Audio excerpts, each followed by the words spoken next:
Welcome to the start of WTOL 11 nonstop election coverage on WTOL 11 Plus. I'm Brian Duggar, lead investigator at WTOL 11, and with me tonight is Carmen Ludwig, digital content producer. Our team will be with you all night.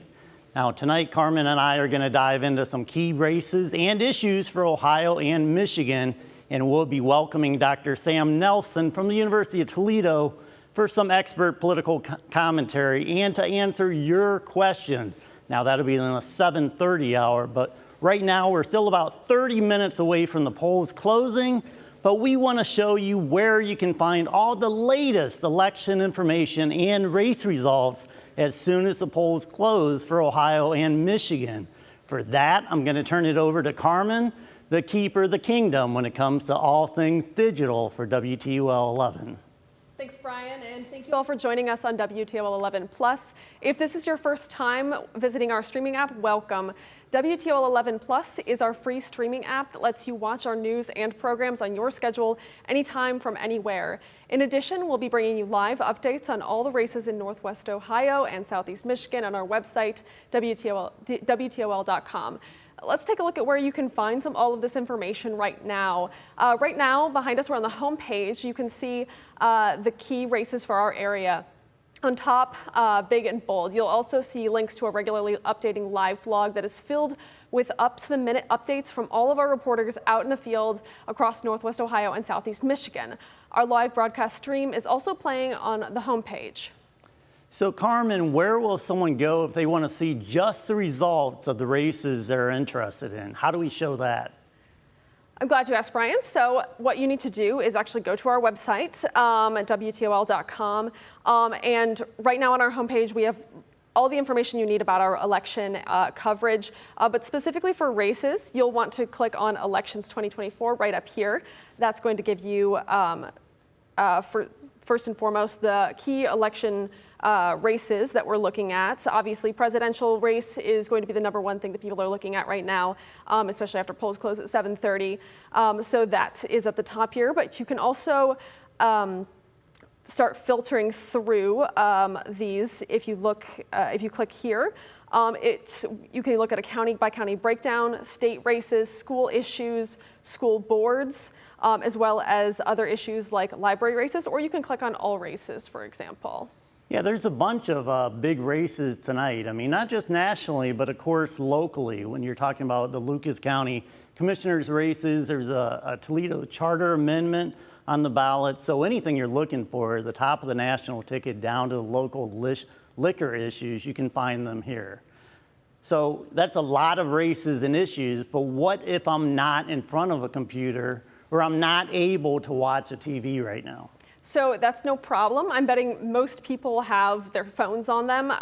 We will send you all of the race results whenever you want them. So save this number in your phone, 419-248-1100, and all you'll need to do is text the word VOTE to that number, and we'll send you the latest results. So who is answering these texts, Carmen? Did you set up artificial intelligence to do this? No, actually, this is staffed by a real human being. So later on tonight, we will be talking with Dr. Sam Nelson. So this is a great time for you to text us with election-related questions you'd like answered. So go ahead and start sending us those questions right now. Just text us at 419-248-1100, and we'll get the list started for them.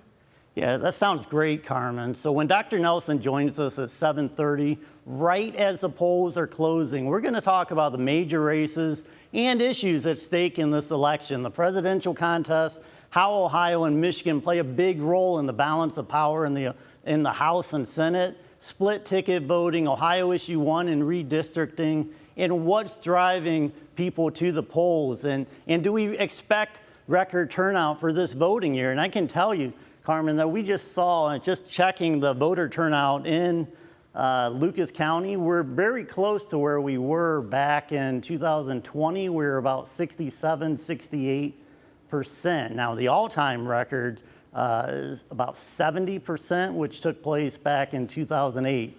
So we're going to see whether we get there. But, you know, we're obviously expecting a lot of youth turnout this year. And we're definitely looking forward to hearing what Dr. Nelson has to say on that. So what are the key races and issues he's going to be helping us break down? We're going to take a look at the presidential contest between Vice President Kamala Harris and former President Donald Trump, Sherrod Brown versus Bernie Moreno, Marcy Kaptur versus Derek Merrin, Ohio issue 1, and dive into that voter turnout I talked about.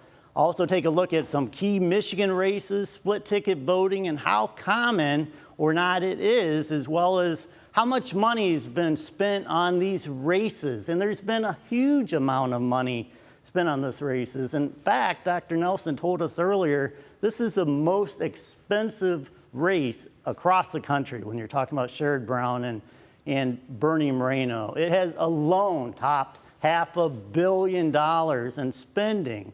Can you believe that? That's a lot of money. Has there been any previous races that have come even close to that amount of money? I don't know the answer to that, but I bet you he does. Probably. But I'm guessing probably not. I mean, this is a very important race for obviously the Republicans, but also for the Democrats. I mean, a lot of people say this could tip the balance of power one way or another in the Senate. So we're going to be watching that very closely tonight. And I've been watching politics and been a voter for a long time. And I was actually thinking last night, this is my 8th presidential election as a journalist. Number 1 was as the newspaper reporter in 1996 back in northeastern Ohio. And that was when President Clinton ran against Bob Dole and Ross Perot. But speaking of voting today, what was your experience like? Yeah, so this is actually the second presidential election I was able to vote in as an adult. And so I went to the polls this morning at about 7 o'clock, and the line was actually pretty long. I think it was about an hour wait, but well worth it. Everyone in line was in good spirits, and the weather was nice, a little windy, but pretty pleasant. So we waited in line and we got to cast our votes. So it was a good experience. Yeah, that's interesting because we knew that the early voting this year, like higher than we've ever seen. In Lucas County, I think there are 80,000 early voters. You know, that's out of about 297,000 total voters. So my thought was that there's probably not going to be many people at the polls because so many people voted early. But you know what I found, and I was also thinking, I'm like, I get to go to work a little bit later tonight because we're going to be here all night. Yeah. And I'm like, okay, so maybe if I go at 10:30 or 11 o'clock, there's not going to be that many people at the polls. So I'll be able to breeze in and breeze out. But no, Yeah. there's a fairly long line whenever I got there. And we actually set a stopwatch because we wanted to see how long it would take. And it took us 36 minutes to get from, the start of the line to actually voting. But it was actually a real pleasurable experience because the weather was nice. I mean, it was in the 70s. Everyone was in a good mood. Everybody's kind of chatting with each other. And, the actual voting process, I mean, there were plenty of people that are helping us walk through the process if anybody had any questions. So it really was a good experience overall. And I get very excited about Election Day because as a journalist, this really is our Super Bowl. I mean, we look forward to doing stuff like this. And particularly when you're talking about a presidential election, this is a big deal for us. So we're excited, and I know the viewers are going to be excited. So we're going to be here. We are going to be here pretty much all night. Actually, we will be here all night, but in fact, we are going to be here past midnight, I think, just dealing with this. So Carmen, what's next? Tell us what's coming up. So the polls haven't closed in Ohio yet. We still have until 7:30. And if you get into line 7:30 or earlier, you do have the legal right to vote. So stay in line. Don't get out of line. You are able to still cast your ballot even if it's after 7:30, so long as you're in line. And then once 8 o'clock hits, then the polls will close in Michigan. Same deal. If you're in line, stay in line. And then the results will start coming in. 7:30 p.m. They'll start coming in for Ohio, and 8 o'clock they'll come in from Michigan. And then we'll start to get a picture of what things look like. Yeah, and because there was so much early voting, in Ohio, I believe it was about 40% of all registered voters that actually voted early. And so what we're going to see, I think we're going to see it at 7:30. Those votes have largely already been counted, so we're going to see those numbers come out pretty quickly at 7:30. And then at that point, we're going to be kind of waiting around for the rest of the night to kind of get through there. But we'll see. But I think early on, we are going to get a vote total pretty quickly. And we know that Republicans are about 60%, I believe, in Ohio that cast those first votes. So do not be surprised if it doesn't lean heavily Republican early on, but that doesn't mean that that's how the race is going to end up. But we're going to keep a close eye on that. And, after this, we're going to come back at 7:30 with Sam Nelson. But after this, we're going to take you to a polling station down in Findlay, I believe, and we're going to take a look around there, see what's going on. At that point, they're just getting ready to close up or end the voting. But again, like you said, if anybody's in line, they get to vote as long as they're in line by 7:30. So we're going to take a look at how long that line is. And Findlay, when you talk about that, they do have a big school issue on the ballot. It's the 1% earned income tax. Yes, so stick with us on WTOL 11 Plus as we get ready to welcome Dr. Nelson back to the live stream coming up. So don't forget to send us your questions about the election to 419-248-1100 so we can ask Dr. Nelson about those questions. And we'll be back in just a little bit after the polls close at 7:30. So. Yeah. No, go ahead. I'm sorry, I cut you off. No, that's all I was saying. So thank you for watching, and let's send it back out to Hancock County. So we'll see you back here at 7:30. And we will see you guys then.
With WTOL 11 Plus, you can watch WTOL on your schedule. Want to start the 6 o'clock at 6:11? You got it.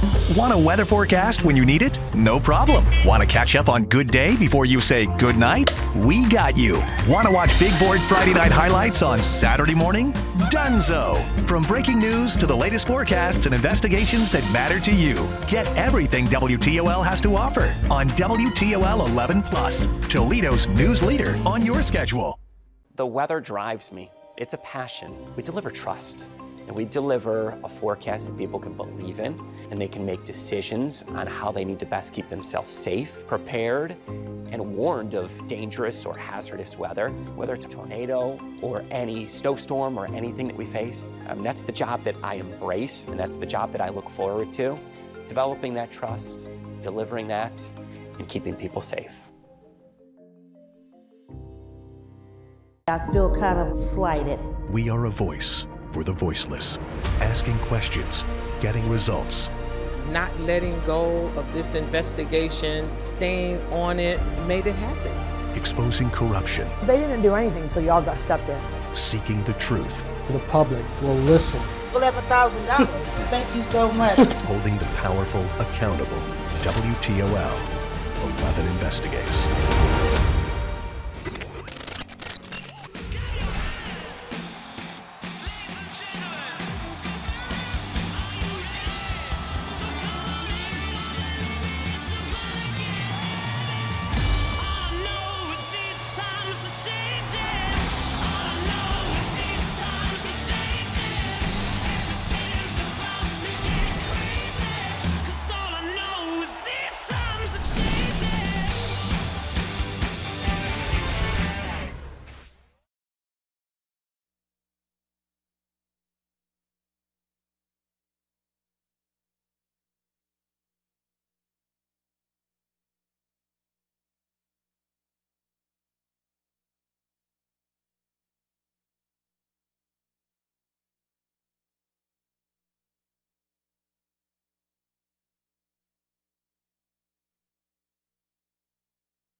Welcome in here on WTOL 11, and thanks to those of you who are joining us on WTOL 11 Plus. I'm Amanda Fay. I'm Dan Cummins. America decides tonight, and we're tracking all of the big races as the polls are set to close in minutes here in Ohio.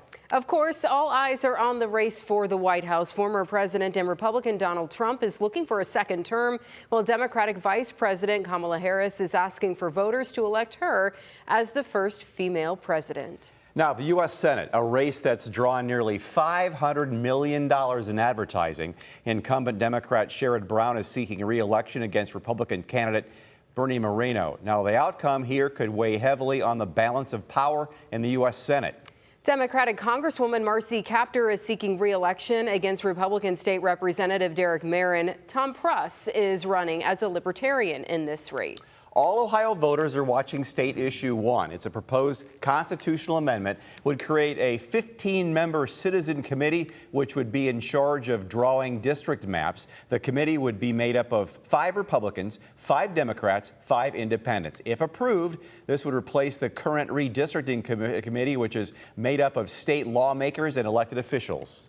WTOL 11's Michael Sandlin is live in Hancock County for us tonight. Michael, the polls are closing soon. Anyone in line can still vote, right?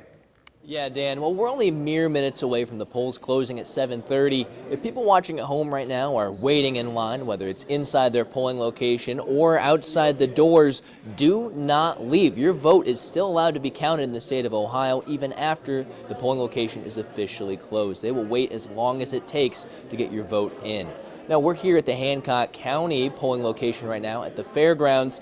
you can tell things have really tapered off today. But I spoke to some people working here who told me this is one of the busiest election seasons they've ever seen, with lines out the door throughout the morning into the lunch period, saying that they've seen some enormous crowds today. And that's not just because of the presidential election, that's also because of local elections like the Findlay City Schools Levy, which is motivating people to come out and show their support. And we're about to head out and find out more information about that as polls close. So we'll give you more information on that election in the coming hours. But for now, reporting in Findlay.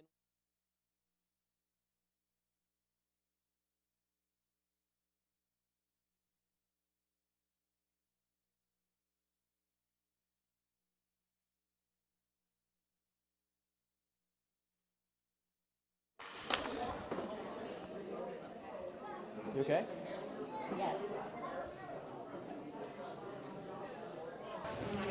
I'm muting my mic. Don't let me forget that. Thank you. We're moving to the next location. I was wrapping him, sir. I was wrapping him. His IFP is still down. So am I looking at you or at camera? When I ask you a question, you just look at me. Okay. We'll just sit here and we'll talk. So there's going to be some questions that Victoria has sent in. Okay, where are we? Okay.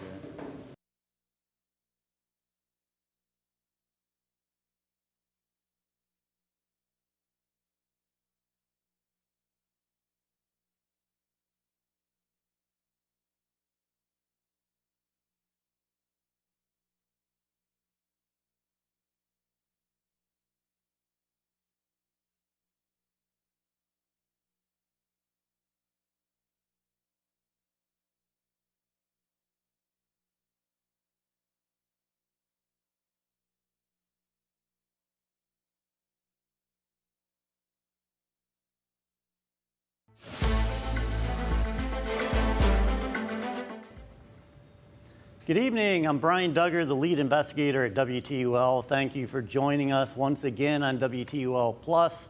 It is now 7:30, which means the polls are now closed in Ohio. But remember, those people in line at 7:30 will still be allowed to vote, so it may be another hour or so before all those votes are completed. I am with Dr. Sam Nelson. I will introduce you to him in 1 minute, but right now I want to go over to Carmen Ludwig, our digital content producer, who has been looking at the website. Hopefully at this point it's 7:30, polls are closed. Is there anything out there yet, Carmen? Thanks, Brian. So on our website, the results are going to start coming in. In fact, we already have some results, which you can check on our website, WTOL.com, just by going to our site and, of course, clicking on our Elections 2024 tab, which you can see right here.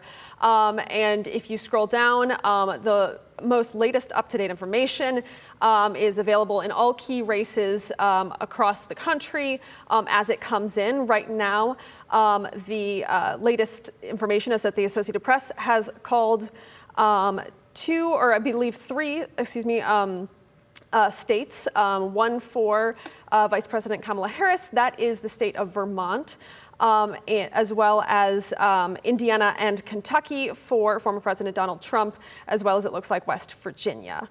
So you can see the latest in the presidential race, as well as a variety of other key races across the state of Ohio and local elections as well, as those come in, which they should be very soon for the state of Ohio since polls have just closed.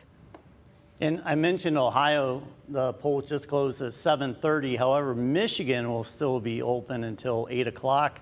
So we're definitely going to want to check in with that once that happens.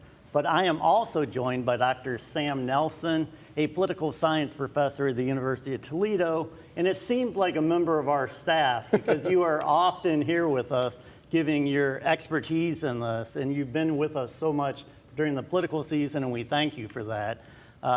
Sam, there really is nothing quite like an election day. So tell me what you're feeling like at this moment. So it's always, right now, we don't know very much. The results are just starting to come in. It'll be a while before we start to see the information we really want, which is from swing states that are going to decide the election. Yeah, and Carmen, I actually want to go back to you for 1 second, but viewers actually can text us any questions they might have. So give us that information. Correct. So if you are looking to have your questions answered, text us at 419-248-1100 with any question you have. It is manned by a human being, and we will get back to you with these answers. We actually have a couple already sent in that I'm going to send to that I'm going to ask Dr. Nelson.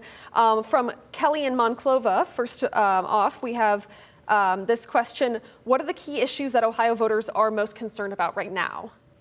I think that immigration is high on the list, especially for Republicans. I think the economy is important to people from both parties, and I think abortion rights is another key issue in this campaign. And we have a second one as well from Jaden in Toledo. How do the presidential candidates' policies differ when it comes to addressing the economic challenges faced by Ohioans? Well, it's a little bit hard to unpack that sometimes because this hasn't been an especially policy-driven campaign. I think you get a little bit more detail from the Harris campaign about impact. She's got specific proposals about things like home health care aids for seniors, tax credits for new families, some things like that. The Republican platform is more focused on things like mass deportations and tariffs, which will have a big impact on the economy. And lastly, we have one more. This is from Kaylee in Sylvania. How are Ohio's congressional candidates positioning themselves on national issues like immigration and climate change? So I think this is really interesting because what we're really seeing now is that congressional candidates are pretty much all running national campaigns. That is, the campaign for the House of Representatives is not local issues in the different parts of the state. It's largely the same issues: economy, immigration, abortion rights, democracy, things like that we're seeing fought out all across the country. And that's a little different than it might have been a few decades ago. Yeah, so actually I'm going to start asking Sam about this. I mean, back to the presidential race. You know, Ohio used to be one of those key states. It used to be if you didn't win Ohio, you didn't win the presidential election. But that really has changed when it comes to, elections now. I mean, we're just not seeing that. And it has been a solid red state for the last couple of elections.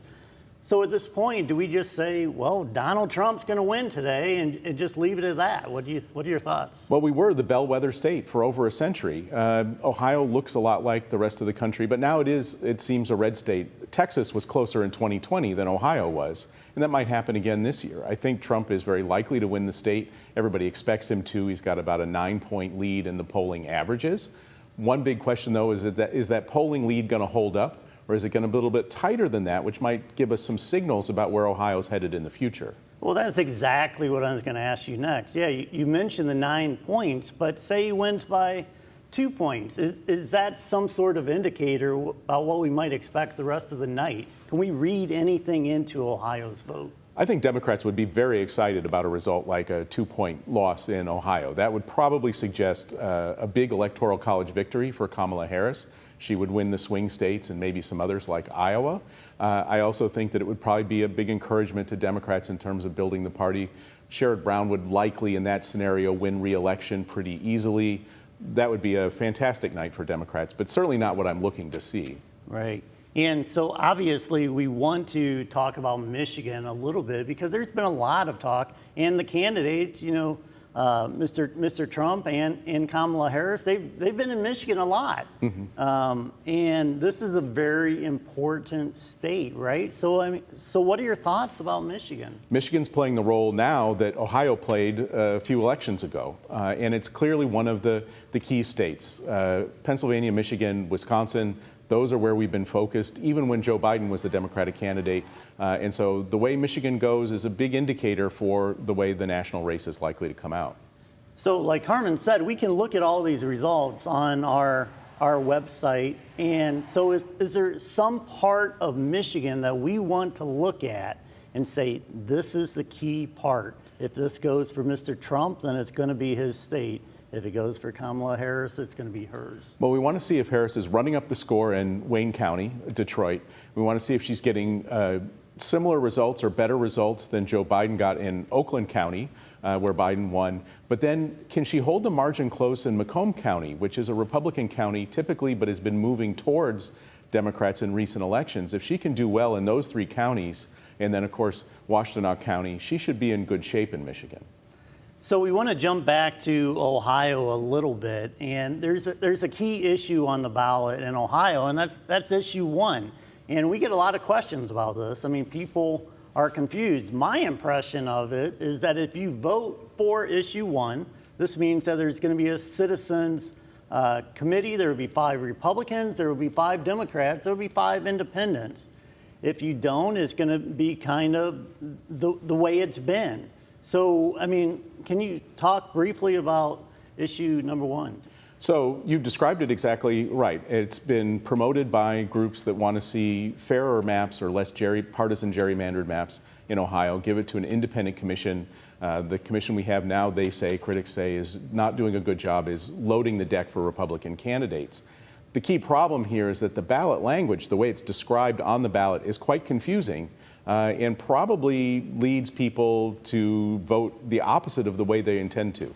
Yeah, and I actually want to go over to Carmen a little bit here, if we can do that.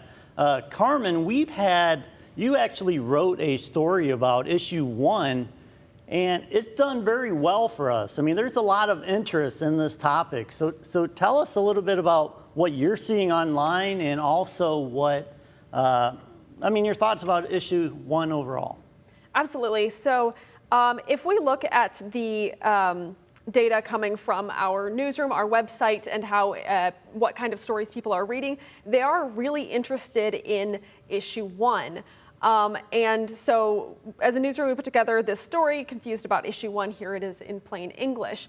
And just today alone, it's gotten 36,000 views, likely because people are going to the polls, and maybe they're looking at their sample ballots and wondering what to make of issue 1. The ballot language itself is over 900 words. It requires you, if you're using a digital polling location, to scroll down to the bottom. There's a lot of text there. So voters really have an interest in making sense of the text of issue 1 and learning about it, and why maybe it's complicated, or what it actually does.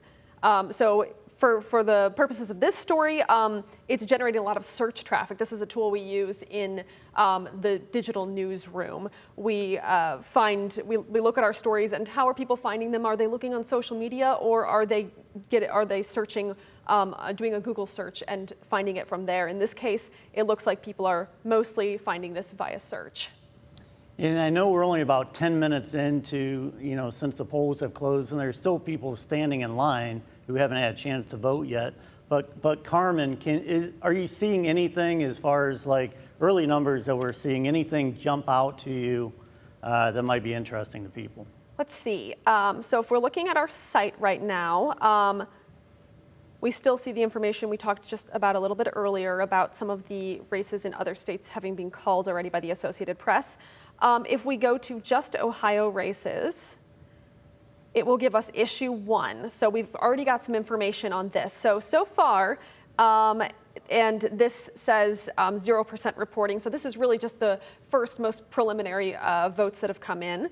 56% have said no to issue 1, and 44% have said yes. So we'll have to keep track of this as the night goes on and see what kind of information we get out of this. There's also a variety of other statewide races, such as the Ohio Supreme Court races, that are getting some data in. For the Ohio Senate race, which is obviously a really big one, nearly half a billion dollars, correct, that have been spent on this campaign. It looks like, again, very preliminary data, but it looks like Bernie Moreno has about 50% of the vote right now, whereas incumbent Sherrod Brown has 48% of the vote, and Don Kissick, the Libertarian nominee, has 3% of the vote. So that's what we're seeing right now, but again, it really is early on in the night, and this website is where, our website, WTOL.com, is where you can get all of this information live as soon as it comes in. Yeah, and Carmen, remind people how they can ask us questions. Absolutely. So if you have questions for us, text 419-248-1100, and we will be able to respond to you and give you the information, links to stories, things like that that you need so you can be informed as the night goes on. So Sam, we saw some of the numbers there, and it looked like all the Republicans were winning these various races, including some races where Democratic incumbents are running. So when we're seeing these early results, are these mostly just the people who voted early, or are we actually getting results from some of the polls? We actually don't count in the order that the ballots were cast. And so this could be early ballots, in-person ballots or mail ballots. This could be probably not yet election day ballots, because it does take some time after the polls close to get those results in.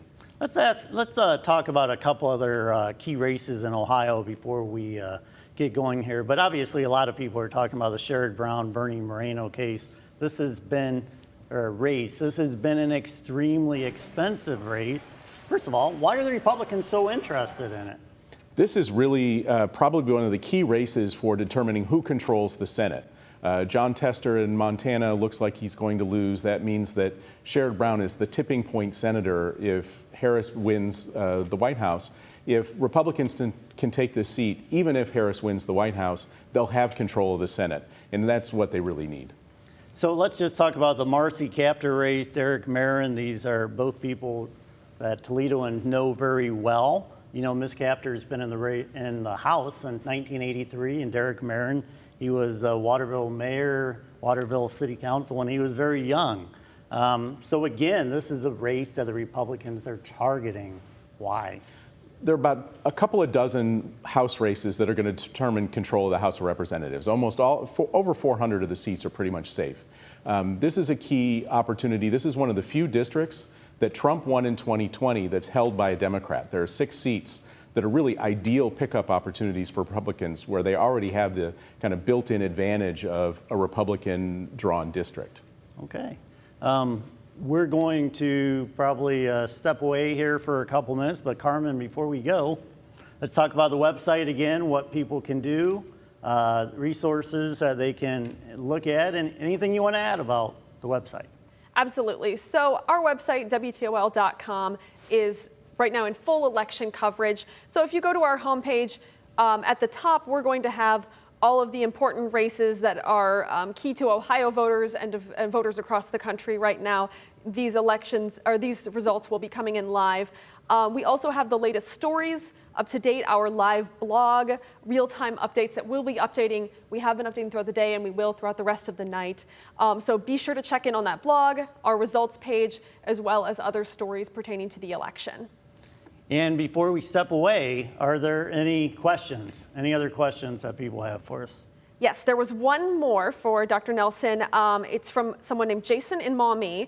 How might the results of Ohio's congressional races, oh, you already talked about the balance of power. And one more from Carrie in Bellevue.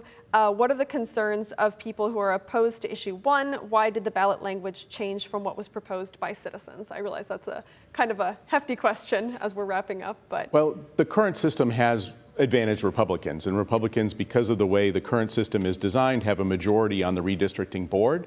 So Republican voters would probably have a tendency to want to keep the current system that's advantaged their party. Yes, absolutely. So if you do have any further questions, be sure to text us at 419-248-1100, and we will be able to answer your questions and provide you with resources. All right, thank you everyone for joining us. And like I said, stick with us throughout the rest of the night. We will be here, at least our team will be here. Carmen and I will not be here the next hour, but stick with us. We will have updates throughout the night. We will see you later. With WTOL 11 Plus, you can watch WTOL on your schedule. Want to start the 6 o'clock at 6:11? You got it. Want a weather forecast when you need it? No problem. Want to catch up on Good Day before you say good night? We got you. Want to watch Big Board Friday night highlights on Saturday morning? Dunzo. From breaking news to the latest forecasts and investigations that matter to you. Get everything WTOL has to offer on WTOL 11 Plus, Toledo's news leader on your schedule. The weather drives me. It's a passion. We deliver trust, and we deliver a forecast that people can believe in, and they can make decisions on how they need to best keep themselves safe, prepared, and warned of dangerous or hazardous weather, whether it's a tornado or any snowstorm or anything that we face. That's the job that I embrace, and that's the job that I look forward to. It's developing that trust, delivering that, and keeping people safe. I feel kind of slighted. We are a voice for the voiceless, asking questions, getting results. Not letting go of this investigation, staying on it, made it happen. Exposing corruption. They didn't do anything until y'all got stepped in. Seeking the truth. The public will listen. $11,000. Thank you so much. Holding the powerful accountable. WTOL 11 investigates.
Good evening, and thank you for joining us for this Election Day update on WTOL 11. I'm Dan Cummins. And I'm Amanda Fay. Polls in Ohio closed about half an hour ago, and polls in Michigan are now less than 5 minutes away from closing. One of the big local issues in Lenawee County is in Tecumseh. The school district there is asking voters to approve new money.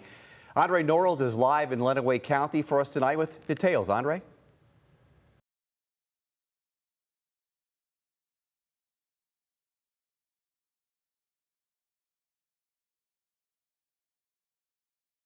We're obviously having some technical issues there. Andre is in Tecumseh, Michigan right now, where those polls are going to be closing here in just a matter of moments.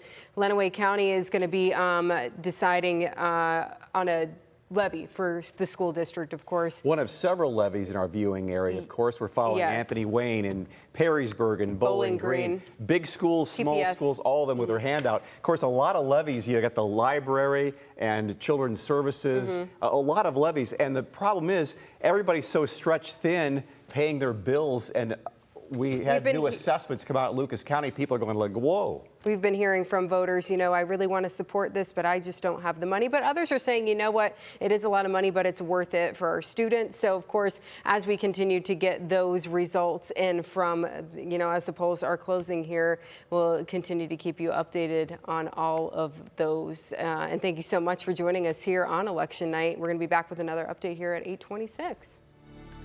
Just a minute, we will kick off extended coverage of election night on WTOL Plus.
With WTOL 11 Plus, you can watch WTOL on your schedule. Want to start the 6 o'clock at 6:11? You got it.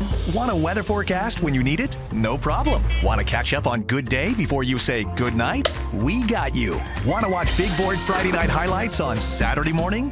Dunzo. From breaking news to the latest forecasts and investigations that matter to you. Get everything WTOL has to offer on WTOL 11 Plus, Toledo's news leader on your schedule. The weather drives me. It's a passion. We deliver trust, and we deliver a forecast that people can believe in, and they can make decisions on how they need to best keep themselves safe, prepared, and warned of dangerous or hazardous weather, whether it's a tornado or any snowstorm or anything that we face. That's the job that I embrace, and that's the job that I look forward to. It's developing that trust, delivering that, and keeping people safe. I feel kind of slighted. We are a voice for the voiceless, asking questions, getting results. Not letting go of this investigation, staying on it, made it happen. Exposing corruption. They didn't do anything until y'all got stepped in. Seeking the truth. The public will listen. $11,000. Thank you so much. Holding the powerful accountable. WTOL 11 investigates.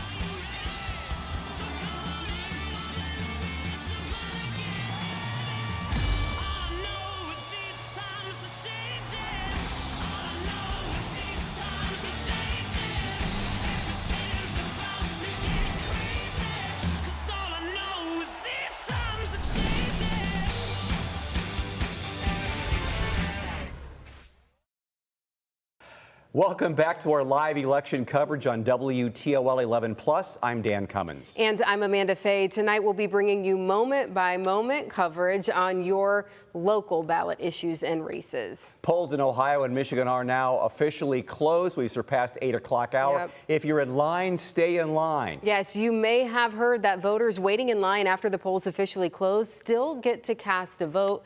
Let's verify.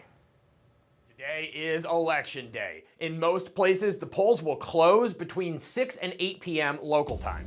But what if you get there right before closing time and there's a line? Can you still cast your ballot? Let's verify. Our sources: various state laws and elections officers, the Bipartisan Policy Center, and the American Civil Liberties Union. The answer is yes. If you are in line before the polls close, you have a legal right to vote. Even if you're still waiting after the official closing time, no one can turn you away. Election laws are almost all written by states. For instance, this one in Arizona, quote, any qualified voter who at the moment of closing is in the line of waiting voters shall be allowed to vote. Every state we looked at had a similar law, and many state and local elections officers reiterate the point in their voter outreach. The ACLU's voter rights guide says, quote, if the polls close while you're still in line, stay in line. You have the right to vote. Now, if you get to the polls after they officially close and you still see a line, you're not allowed to join it. You have to be in line before the polls officially close.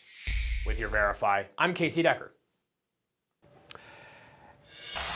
And as we wait for all ballots to be counted, our Melissa Andrews checks in with us from UAW Local 12 in Central Toledo. Mel, tell us how the Lucas County Democrats are preparing as we continue in the night. Now, I can see a lot more people behind you than there were an hour ago. Yeah, Dan, I'm estimating maybe about 200 people are here. They're enjoying food, drinks, and of course they're watching their national coverage. I just went and talked to some people who are sitting at these tables and just said, hey, can I pick your brain? What are you guys thinking? Are you positive? Most people are still very positive here that Kamala Harris will win. They're also very positive about Marcy Kaptur's race in the 9th district. So they're looking forward to getting some local election results in. But I just wanted to talk to you about some of the issues that were on these voters' minds, particularly who live in the city of Toledo. They said that city council is important, but they don't feel that they're getting enough attention in their neighborhoods. They said there are so many concerns in the city of Toledo, it's too hard to pinpoint. And these are two groups of African American voters. A couple of them were elderly. There was a younger man who was giving me these answers. They said that they've experienced that council members specifically will want to get their vote, but then they don't really know who they are. They don't hear from them, and they feel like the promises that were made are not kept. They said the central city has been abandoned.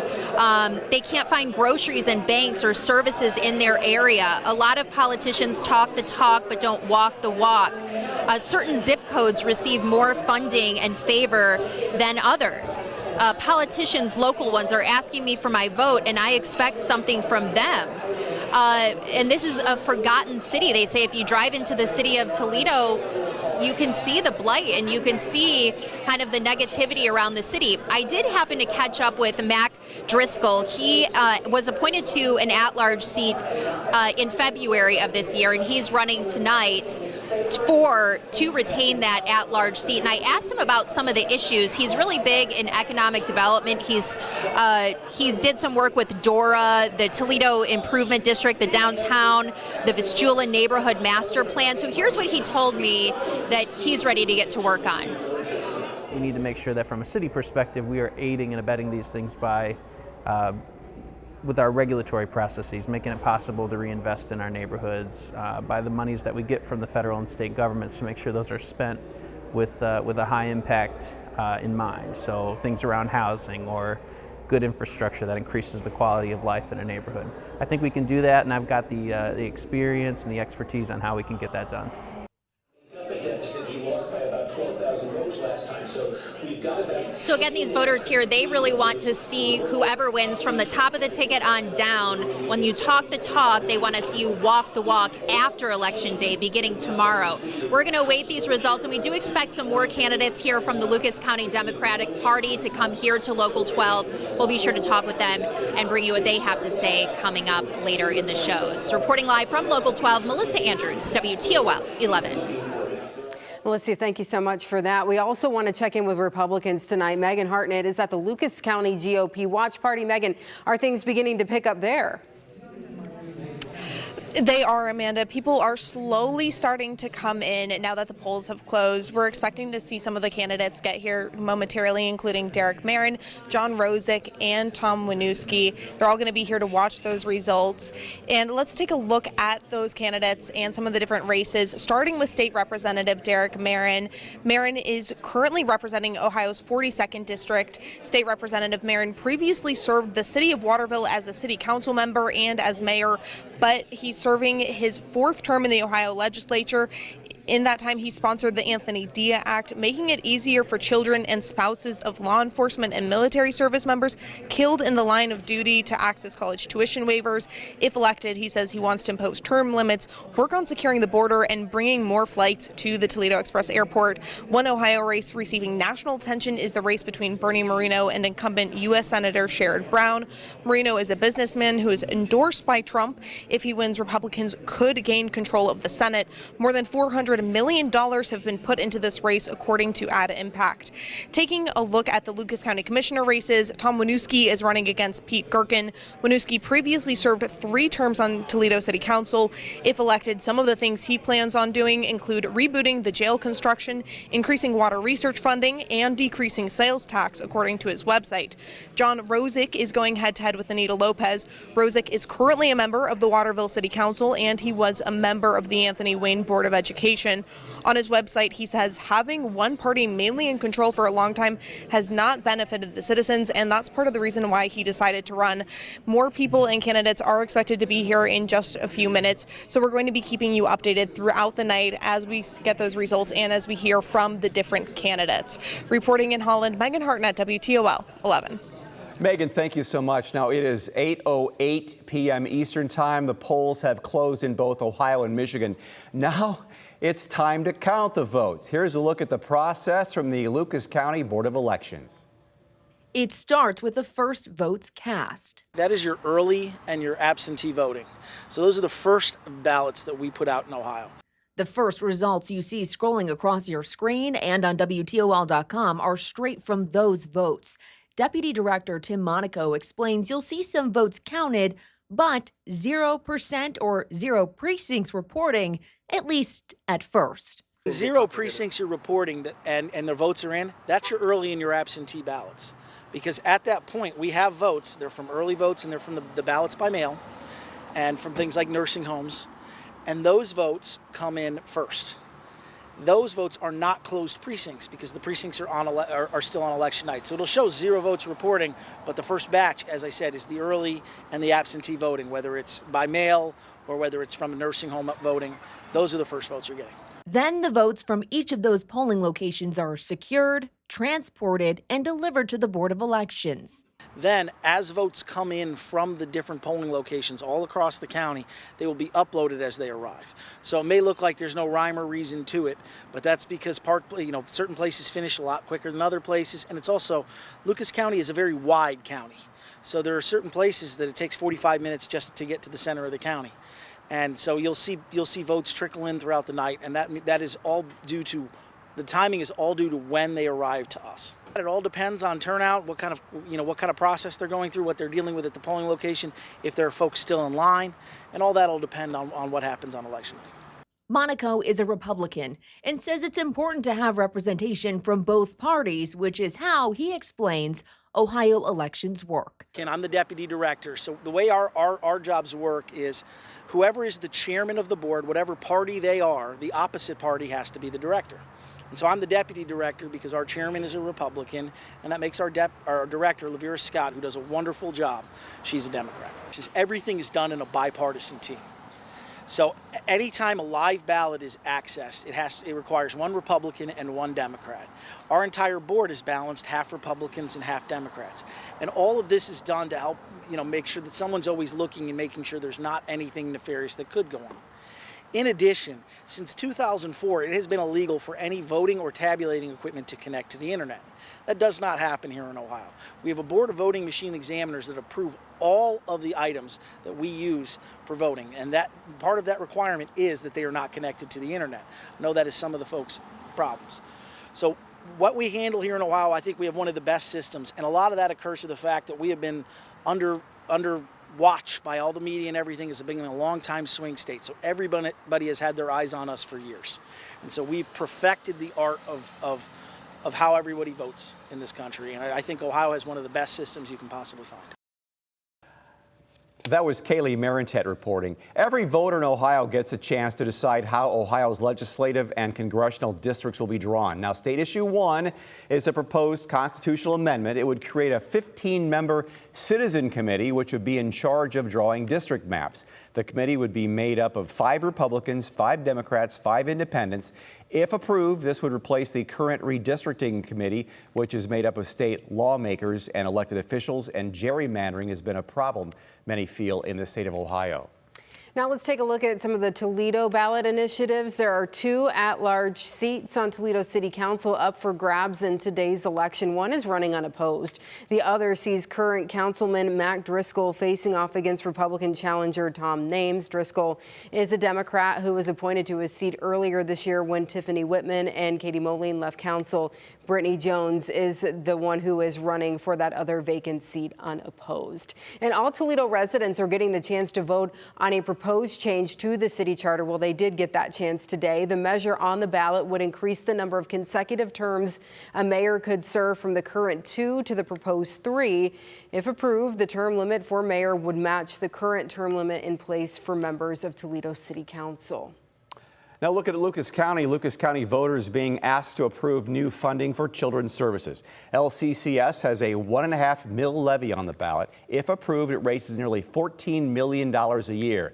It would cost the owner of a $100,000 home an extra $53 a year. The agency's executive director says if this levy does not pass, cuts will be made. Lucas County voters also being asked to approve new funding for senior services. The Area Office on Aging has a measure on the ballot which includes a renewal and an increase in funding. The increase would raise an additional $8 million a year. Of course, the baby boomers are aging, so they got to be taken care of down the line. It would cost the owner of a $100,000 home an extra $28 a year.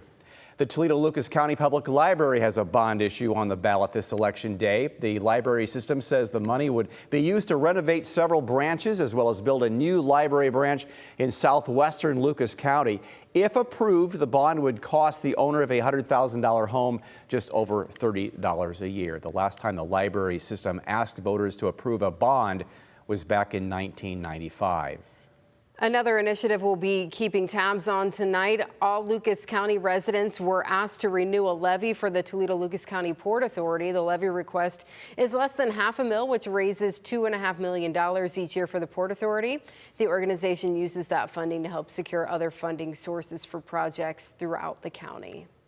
Well, don't go anywhere. More live election coverage will continue right here on WTOL 11+. Up next, we're going to take a look at what some local school districts asked of voters today, hearing from district leaders and voters about the bonds and levies on the ballot. Stay with us.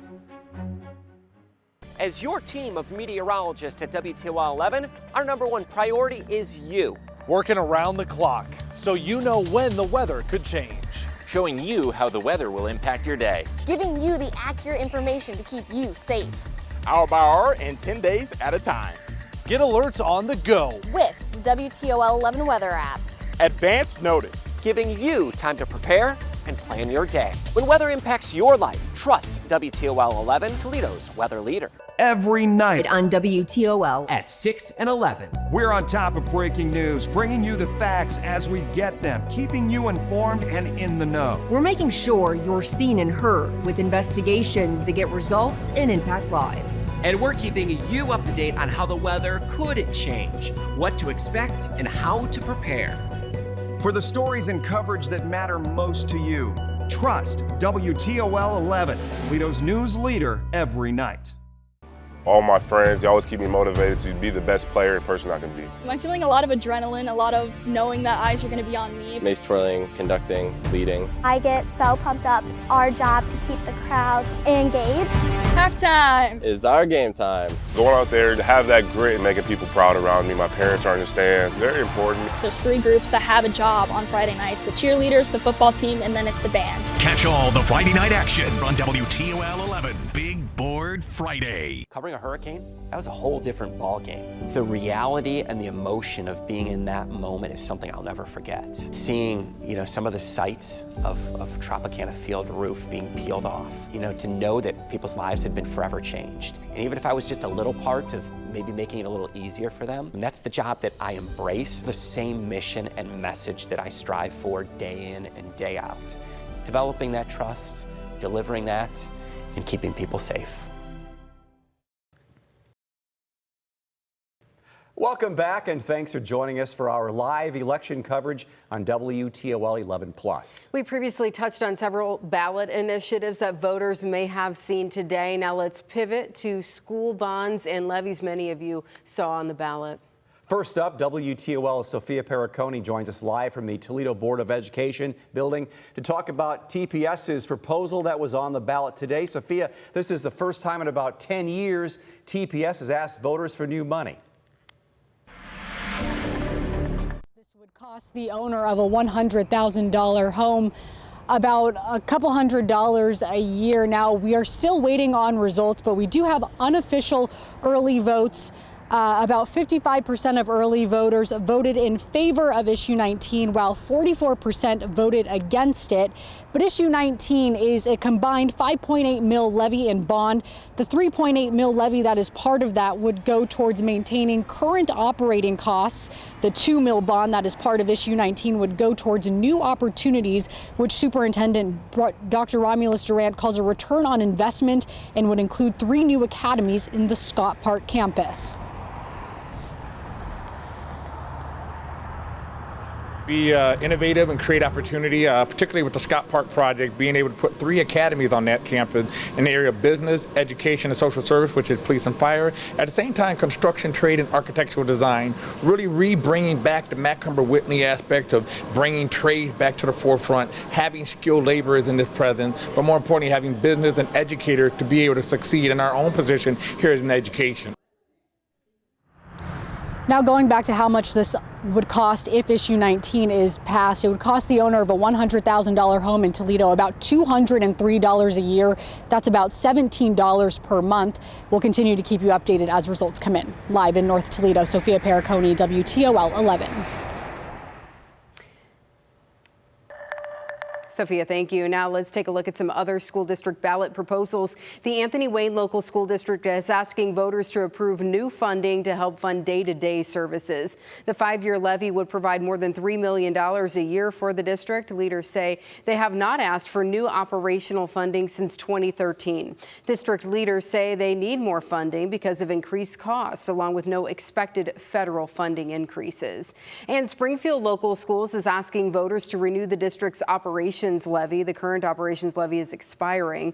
The district uses funding from this levy to pay staff at every school building in the district. Since this is a renewal, it would not cost voters any additional money if approved. Meanwhile, at Bowling Green, the district is asking voters to approve a 0.75 income tax levy.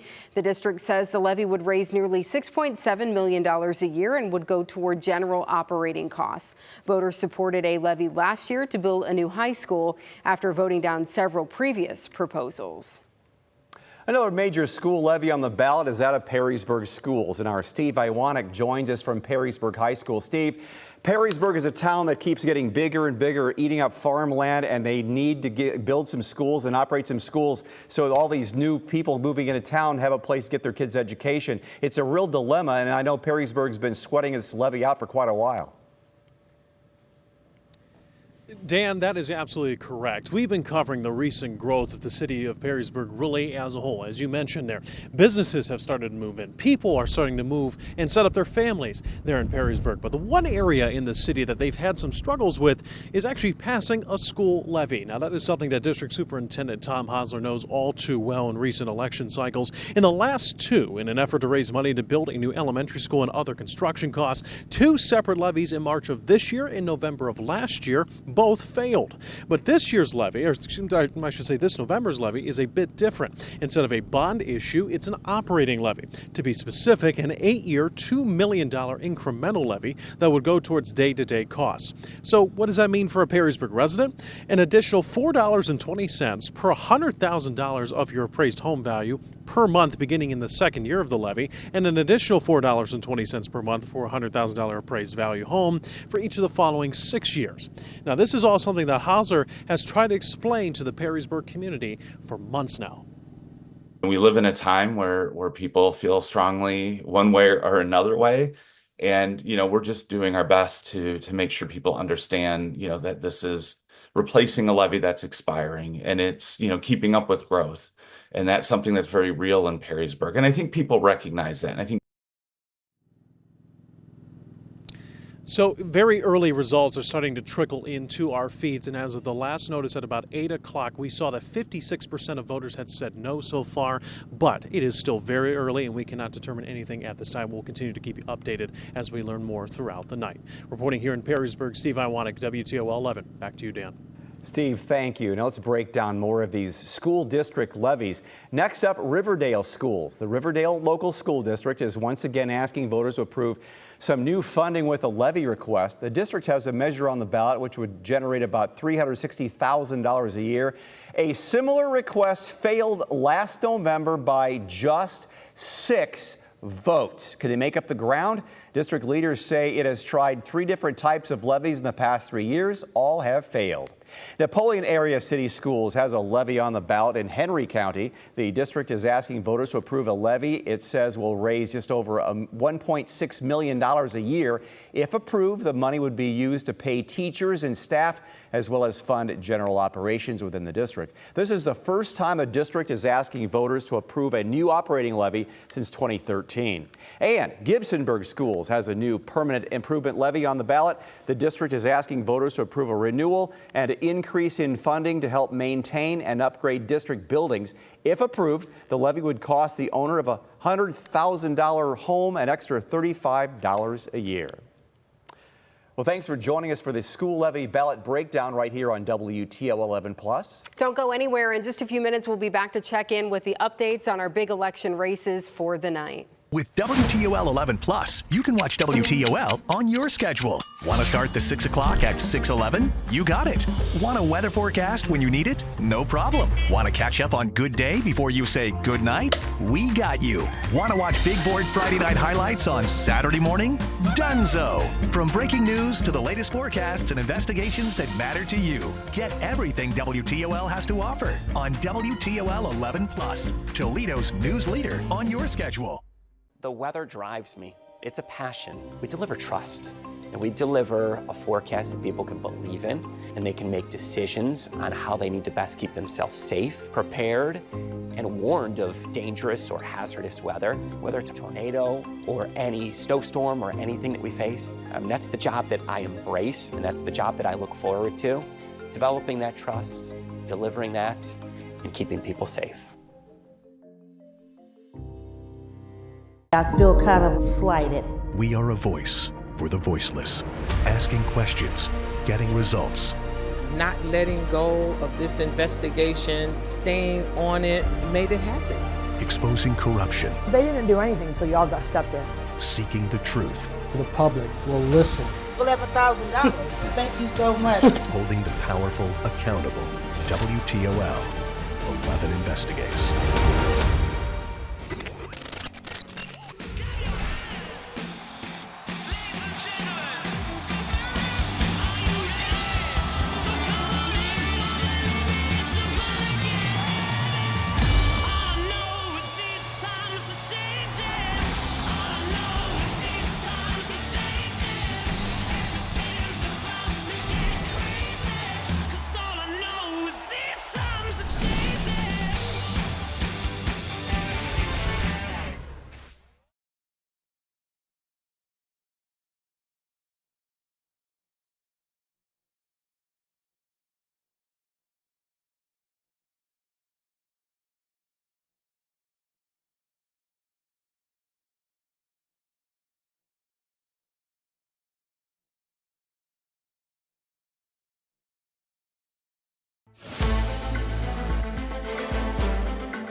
Good evening, and thank you for joining us for this Election Day update on WTOL 11. I'm Dan Cummins. And I'm Amanda Fay. We are right in the middle of special continuing election coverage on WTOL 11+. And right now, we want to get you updated on some of the big races of the evening. One of the biggest races in the entire country is here in the Buckeye State. Democratic Senator Sherrod Brown is running for re-election against Republican challenger Bernie Moreno.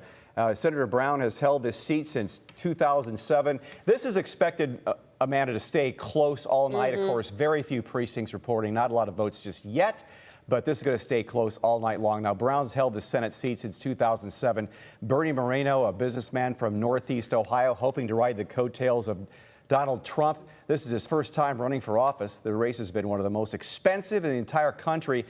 Reports have been saying up to $500 million being spent on this one single race. Yeah, and it's close there. As you just said, another big local race that could have an impact on the balance of power in Washington.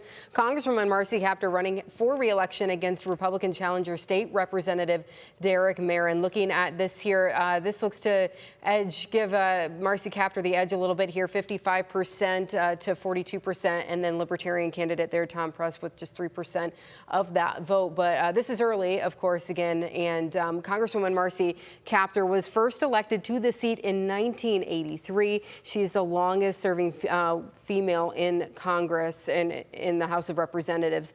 State Representative Merrin has served in the State House of Ohio since 2016. Every voter in Ohio got a chance to decide how Ohio's legislative and congressional districts will be drawn. State Issue 1, a proposed constitutional amendment. And there you see it's pretty much even up, but very early in the game. It would create a 15-member citizen committee, which would be in charge of drawing district maps and end gerrymandering has been accused in the state of Ohio. The committee would be made up of 5 Republicans, 5 Democrats, 5 independents. If approved, it replaces the current redistricting committee, which is made up of state lawmakers and elected officials. So as you can see, very early results right now. Polls just closed in Michigan about 30 minutes ago. So we'll continue to keep you updated throughout the course of the evening.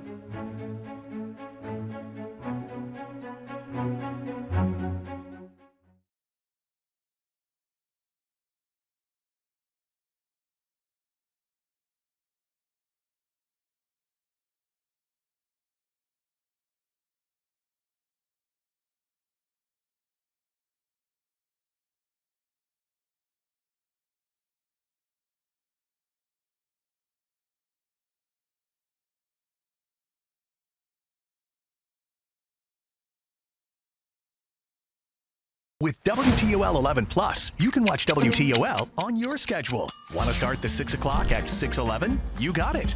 Want a weather forecast when you need it? No problem. Want to catch up on good day before you say good night? We got you. Want to watch Big Board Friday night highlights on Saturday morning? Dunzo. From breaking news to the latest forecasts and investigations that matter to you. Get everything WTOL has to offer on WTOL 11+, Toledo's news leader on your schedule. The weather drives me. It's a passion. We deliver trust, and we deliver a forecast that people can believe in, and they can make decisions on how they need to best keep themselves safe, prepared, and warned of dangerous or hazardous weather, whether it's a tornado or any snowstorm or anything that we face. That's the job that I embrace, and that's the job that I look forward to. It's developing that trust, delivering that, and keeping people safe. I feel kind of slighted. We are a voice for the voiceless, asking questions, getting results. Not letting go of this investigation, staying on it, made it happen. Exposing corruption. They didn't do anything until y'all got stepped in. Seeking the truth. The public will listen. We'll have $1,000. Thank you so much. Holding the powerful accountable. WTOL 11 investigates.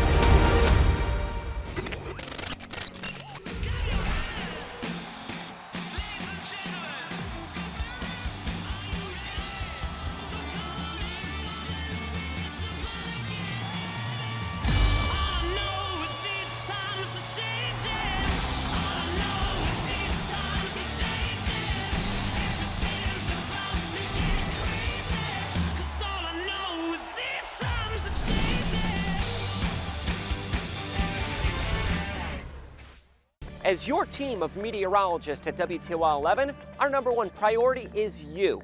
Working around the clock so you know when the weather could change. Showing you how the weather will impact your day. Giving you the accurate information to keep you safe. Hour by hour and 10 days at a time. Get alerts on the go with the WTOL 11 weather app. Advanced notice. Giving you time to prepare and plan your day. When weather impacts your life, trust WTOL 11, Toledo's weather leader. Every night on WTOL at 6 and 11. We're on top of breaking news, bringing you the facts as we get them, keeping you informed and in the know. We're making sure you're seen and heard with investigations that get results and impact lives. And we're keeping you up to date on how the weather could change, what to expect, and how to prepare. For the stories and coverage that matter most to you, trust WTOL 11, Toledo's news leader every night.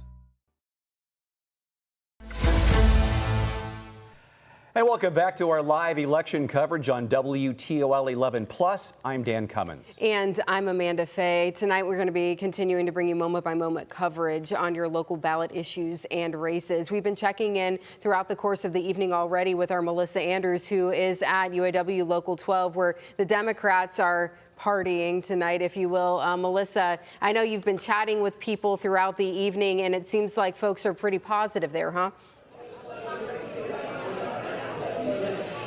Yeah, they are, Amanda. We haven't yet heard the big yells that come when a state is called for a presidential candidate, being a Democrat here at the party. It seems like all of the states that have been called right now have been expected to be Donald Trump or Kamala Harris. So no big surprises, no shouting out yet, but just a lot of people sitting around and having conversations with each other, maybe talking about the election, their campaign. We have some council members here. We've got one county commissioner, although Pete Gerken is not here yet. And I can see some people wearing Ken Wall's shirts. Of course, he is running for judge tonight. Got a chance to catch up with Pete Gerken, who is running for his 5th term as Lucas County Commissioner tonight. He says it is his last race, so that's a little bit melancholy for him. He told me that he really likes campaigning. He likes the election process, but after this, should he win, it'll be time to hang it up, enjoy his family and his grandchildren. He says he's really been able to accomplish a lot recently. He said that he feels that they've upped the transparency in the Board of Commissioners. He said that they started that new economic development department, which is a big one. They haven't had one of those here in Lucas County for 20 years. And I asked him about this last campaign, what he does to get ready for it. How does he campaign? This man with so much experience here in the Democratic Party in Lucas County. Take a listen. I just worry about mine. Here's the way I approach it. I've done the traditional stuff, some yard signs, invested heavily in digital this year because I think that's where people are getting the message more than anything else. But the best way I campaign is just being at work and let people see me do my work in the last 6 months.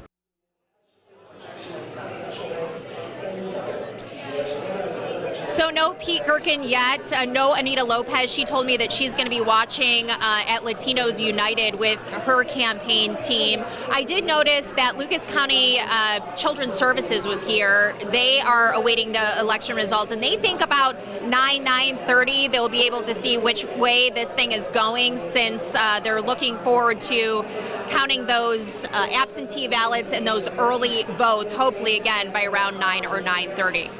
Reporting live from Local 12, Melissa Andrews, WTOL 11. Thank you, Melissa. Melissa Andrews with the Lucas County Democrats. Now taking a look at the Lucas County Republicans, we check in with Megan Hartnett. She's at the watch party in Holland. Megan, a few different candidates will be there later tonight watching the results come in. Anybody there yet at all for you? That's right, Dan. Yeah, we're expecting to see the Republican Lucas County Commissioner candidates and State Representative Derek Marin be here tonight. I have seen State Senator Teresa Gavrone, and I'm currently joined by State Representative Josh Williams, who is running against Democrat Dave Blythe for Ohio's 44th District.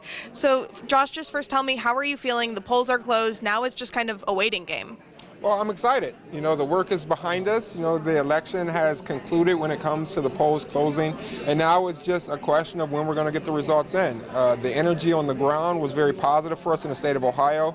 I anticipate being reelected. I anticipate Derek Merrin beating Marcy Kaptur.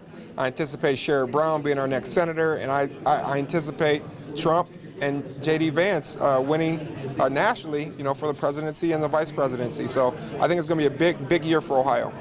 And you're currently serving the 41st district, and now you're running for the 44th district. How has this election cycle been for you, running in a slightly different area?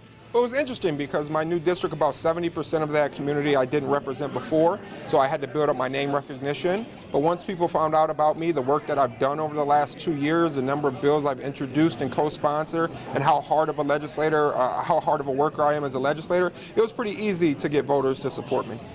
Great, thank you so much. When we're going to be sure to be keeping everyone updated as some more of those candidates come in, and as we get some of those different results, we'll be sure to keep you updated all night. Reporting in Holland, Megan Hartnett, WTOL 11. Megan, thank you. This year's presidential race has been nothing short of unprecedented. We saw sitting President Joe Biden drop out after being officially named the Democratic candidate, and then Vice President Kamala Harris would take his place after securing backing from the party delegates. And we saw former President Donald Trump shot in an assassination attempt, then potentially targeted again near his golf course. Analysts say the race has been too close to predict, and it might be days until we know who will be the 47th President of the United States. November 3rd, 2020. Republican President Donald Trump is running for re-election. Tomorrow we're going to make history once again. His opponent, then former Vice President Joe Biden. Because you represent the backbone of this country.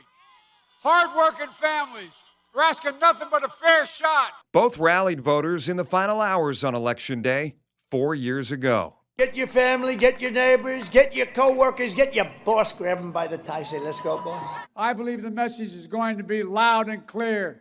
It's time for Donald Trump to pack his bags and go home. That night, vote counts in several states led to clear winners.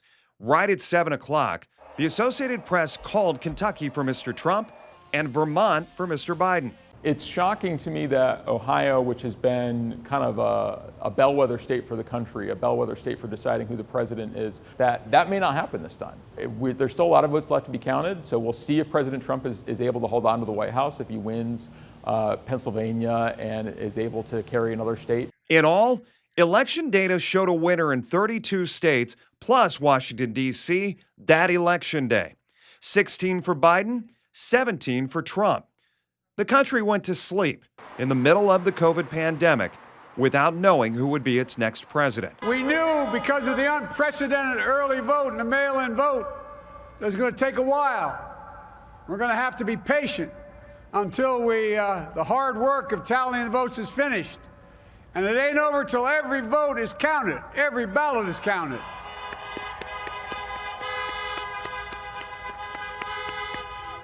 But we're feeling good.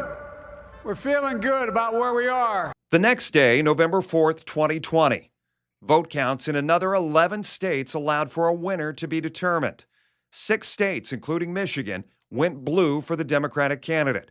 5 others, including Ohio, went red. A tremendous state, a big state. I love Ohio. We won by 8.1%. Almost 500,000 votes.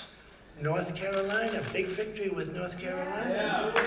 And so we won there. We lead by 76,000 votes with almost nothing left. And all of a sudden, everything just stopped. It would be 3 more days before the election would be called.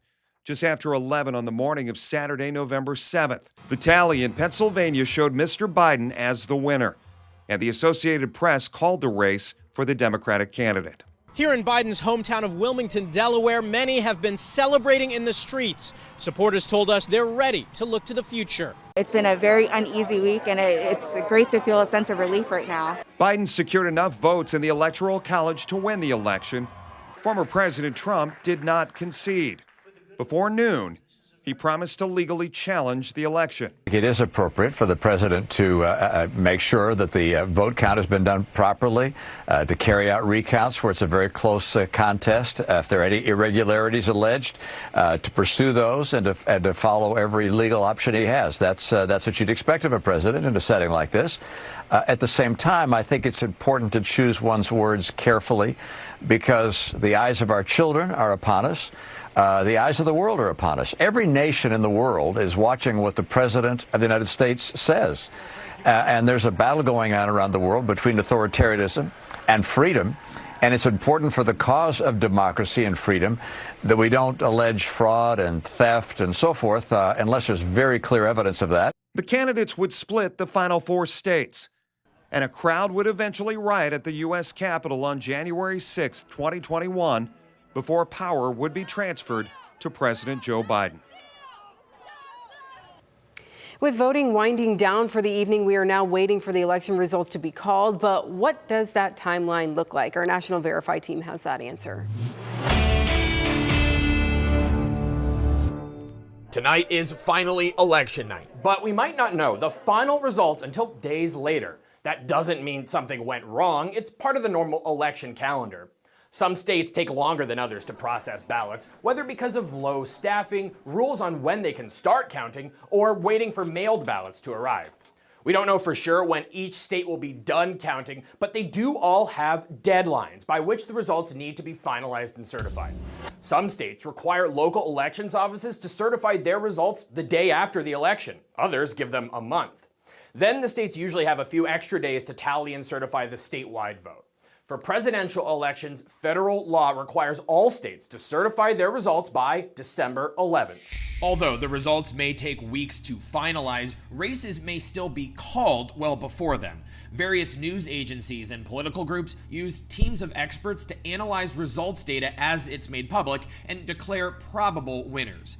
Losing candidates may often concede their race when such calls are made, but neither a media call nor a candidate concession has legal weight. Only the certified results matter.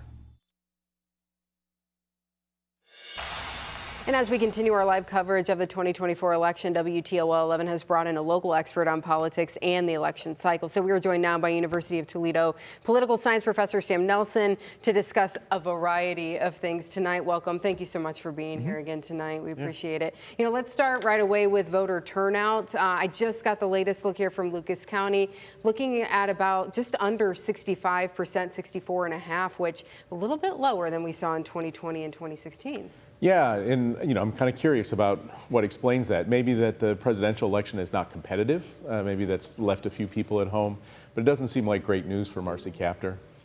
Okay, so some of those tight, big races in Congress that we're looking at. Right. Yeah, that race could be really close. It could come down to the wire. It's a 53% Republican district.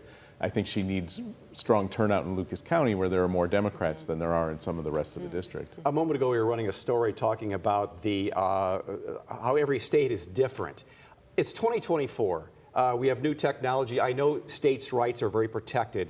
That's part of our fundamental foundation of this country. But couldn't we get some uniform plan where every state is the same in how they do it? Because like some states can't look at the ballots until a certain time. Some can. Some are. Everybody has a different way of doing it, and it just messes up the timeline. Yeah, it's kind of frustrating watching, and it makes it confusing for people, especially if you've moved from multiple states. Sure. There are some real limits. The Constitution gives states the power to run their elections. Yeah. At the same time, Congress can give carrots to states to do certain things. So after the 2000 debacle, there was a lot of federal money. The Help America Vote Act, I believe, is what was passed after that encouraged states to reform the way they were doing things. And then we got another round of that after 2020 and 2016, which is why we're having paper ballots and things like that in a lot of states. Those butterfly ballots back in 2000. Nightmare. Yeah. So we've got some big races that obviously the presidential race, I think, is really turning a lot of people out and turning their attention on. But as you said, here in Ohio, we think we know how that's going to go. But as those results start to come in this evening, what have you noticed so far? So one pattern that seems to be developing is that rural counties in places like Florida and Georgia are moving more towards Trump. that doesn't add up to a lot of votes. What we need to see when some of the larger suburban counties come in is whether they're moving towards Harris. Doctor, in years past, Ohio has been a real key state to getting the president elected. We had Trump here every time. Hillary was here in 2016. We had Biden was here in 2020. This year, we're no longer there. We've been classified as a red state, and they're going somewhere else. What has happened to make that happen? Well, the state really has moved to the right. It's become more Republican. I think the redistricting that happened after the 2010 census helped move the state to the right, and then even further after the 2020 census. I think the state is older than it was compared to the rest of the country as the population has declined in Ohio. We have fewer electoral votes, but now we have older voters. They're whiter, less college education. That's all groups that have been moving towards the Republicans. And you mentioned Congresswoman Marcy Kaptur. She needed Lucas County to turn out for her today. That, you know, she's been serving since what, 1984, 1985. So for quite some time, do you think that the Trump effect could help someone like Derek Merrin in this situation, in this race? It's certainly favorable circumstances to be running as a first-time candidate to try to get a seat. You've got kind of a tailwind behind you when the top of the ticket is cruising to a pretty easy victory. And so I think that is a real benefit for him. It would have been much tougher for him 2 years ago when she beat J.R. Majewski quite easily in a midterm election. Let's talk issue 1 in Ohio. Very confusing for a lot of voters. As I was voting, I was looking and trying to understand the language. It was so hard to understand. There's a lot of it. I get the concept of it. We want to calm down the gerrymandering, make it fair. I think a plan was in place for 2 different districts. It was shot down by the state Supreme Court. So let's go this way. But yet, the efforts to make it a fair way of going, the Republicans were trying to shoot that down and saying, no, don't vote for it, where the Democrats were all in favor. Right. I mean, Republicans are benefiting from the current system that we have. They want to change. Right. Why would they want to change? It's really benefiting them. It's giving them a supermajority or close to supermajority in the state legislature. It's difficult to pass state constitutional amendments. I think we got maybe a little bit complacent when we saw the abortion rights amendment and the marijuana legalization amendment go pretty easily. That's not actually how it usually goes for these kinds of ballot issues and amendments. You were to talk about issue 1. There was also something interesting on the ballot for Toledo residents when it comes to the city charter in extending the term limit for the mayor. Any idea on how that might go from right now it's 2 terms to now 3, could be 3. Well, so that's not going to get caught up in Democrats versus Republicans, most likely, right? It's kind of Democrat on Democrat, I think. And I mean, it'll be really interesting to see. I don't know how important it is to voters. Maybe it's a little bit inside baseball. It's maybe important to party elites and people who are really thinking about, a 3rd term for the mayor or something else. I don't really know, and I don't think we probably have a very clear picture into how people feel about that. It's not like the kind of thing that gets polled a bunch. Historically, what's been the impact of when you get someone in the White House and they have the Senate and the House in their corner? They're all of the same party. They can get a lot of things done theoretically, but sometimes if you have one of the House or Senate is not with the White House, then sometimes it creates a little, not as much getting done, but still more people seem to be affected by it and really engaged in the government. Well, when we've got what political scientists call divided government, different party in the White House and in Congress, we get gridlock, especially the way things have been in recent years. On the other hand, if you have a new president, it's very rare for a new president to come in without a Congress of their party. So if we see a result this time where Trump is in and Democrats control a branch of Congress, that would be unusual. It'd be unusual if Harris gets in and Republicans are controlling Congress. Am I right that in 2016, when Trump was first elected, he had both the House and Senate? He did. Yeah. He did. And still, his efforts to get the wall built were all blocked by Democrats. There was very little in the way of legislative accomplishments, despite having those favorable conditions. That's something. Yeah, they tried to repeal the Affordable Care Act. Famously, John McCain came in and cast the deciding vote, thumbs down. And the big tax cut was really the only thing they got out of that Congress. Whereas if you compare to when Barack Obama came in 2009, with majorities in the Senate and the House. They passed Obamacare. They passed big, major legislation, which is what you would normally be shooting for. Well, there will be some races that we're looking at. I think there's maybe one in Michigan, too, if I'm not mistaken, but different races that could change that balance of power in Congress that we're going to be keeping a very close eye on tonight. Right. Certainly in the House and the Senate, our Senate race is key, but Democrats might pick up a surprise in Nebraska. That people are kind of looking at that. That might counterbalance losing John Tester and Joe Manchin. I think the House may take a long time to decide. There are maybe only 24 seats, but a bunch of them are in California. And California, kind of going back to your earlier point, very slow at counting votes. Let's go back to when President Biden was kind of shoved aside and Kamala was appointed the candidate. There was no discussion. It wasn't even an open convention. They just kind of pushed her through. And there really hasn't been that much backlash among Republicans. Is that the first time that's ever happened where basically they just made an incumbent president go away and appoint somebody else? Well, I think it's the first time you pushed out an incumbent that late in the campaign. You certainly had LBJ decided not to run for re-election. That was his choice. Yeah, but it was his choice. And so in that way, it's different. In one way, it's not different, which is this is the old school way of parties deciding who their candidates are rather than primaries. The modern primary system only goes back to after the 1968 elections and the fracas in Chicago at the '68 convention. So it's not unusual for parties to make those choices. It's just unusual in the last half century. Yeah, and as we mentioned in that story from Jeff, this election cycle has been unusual. Really, just one thing. It seemed like one thing after another. So, do we think we might know who the president is tonight, or do you think it's going to take a few days here? I think it's certainly possible if either candidate is outperforming their poll numbers. If the polling error is about 3%, which is very normal kind of polling error to see, then I think either candidate might have a decision by midnight tonight, 1 o'clock tomorrow morning. I think it's more likely it'll be sometime early tomorrow afternoon when Pennsylvania completes its count. But it is certainly within the realm of possibility to have a result in a few hours. But we might even know by middle of the night. Who knows? Yeah. Every year is so different. Yeah. Yeah, no, we've seen a whole range. It was Saturday, in 2020. Yeah. But, 2016, it was really just about 11:45, I think the AP called the race. Dr. Sam Nelson, University of Toledo, thank you so much for being with us. Thanks for being here. Love talking to you. I can talk all night. Stick around, will you, please? Okay. I think we will be checking in with you here in just a little bit. We appreciate it. And as you can see, those results are scrolling in. We've got them for you. And we'll take a quick break here, and we'll be back in just a few minutes. Stay with us. Thanks for being with us tonight. We appreciate it. As your team of meteorologists at WTOL 11, our #1 priority is you. Working around the clock so you know when the weather could change. Showing you how the weather will impact your day. Giving you the accurate information to keep you safe. Hour by hour and 10 days at a time. Get alerts on the go with the WTOL 11 weather app.